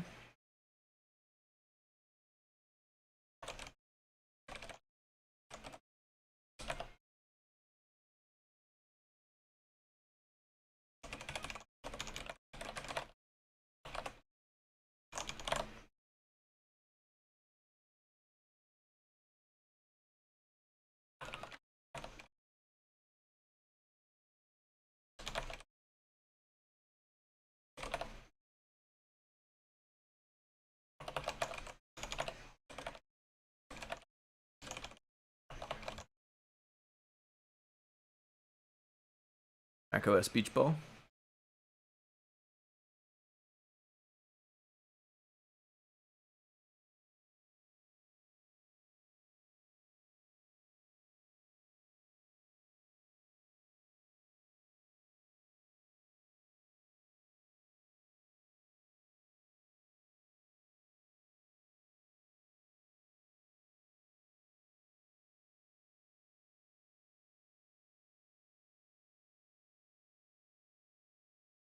Okay. So thank you. Huge thanks to Schultronics who put in the effort to make this work initially. And I do think it's like super cool to find this person is using the Pygame display and of course like Blinka DisplayIO and everything built on top of that to help explain these concepts to their students. So, well, this was not the right message, but it's further down here somewhere. We saw it before. So huge thanks to Schultronics for not only like finding the projects and using the projects and be excited about making stuff with them and showing them to other people to help them learn stuff, but for doing the bulk of the work to like track this down initially and make a new fix for it and submit it, right? Thanks for trying to push it forwards and get us running on all these different platforms, as well as all the other stuff it sounds like you're doing. Thanks to everybody for watching, hanging out in the chat. C. Grover, DJ Devin, Keith, let's see, Magnus maybe, if Magnus is still around, Tech Trick, for hanging out. Thanks for all of the suggestions and stuff. Fun with mazes, maze theory. Now I know what to do if I ever get trapped in a maze. We had a clear maze in town at the art museum once. Dexter, I think that's mostly the folks we had today, right? Yeah. So thanks for hanging out, everybody. I hope everyone has a good weekend. I will see you next time. I'm getting a booster shot this afternoon, so I don't know. I may be kind of out of sorts for the next couple of days. I've some folks I've talked to recently were groggy and stuff the day after, but some folks work, so I don't know for sure how it will be.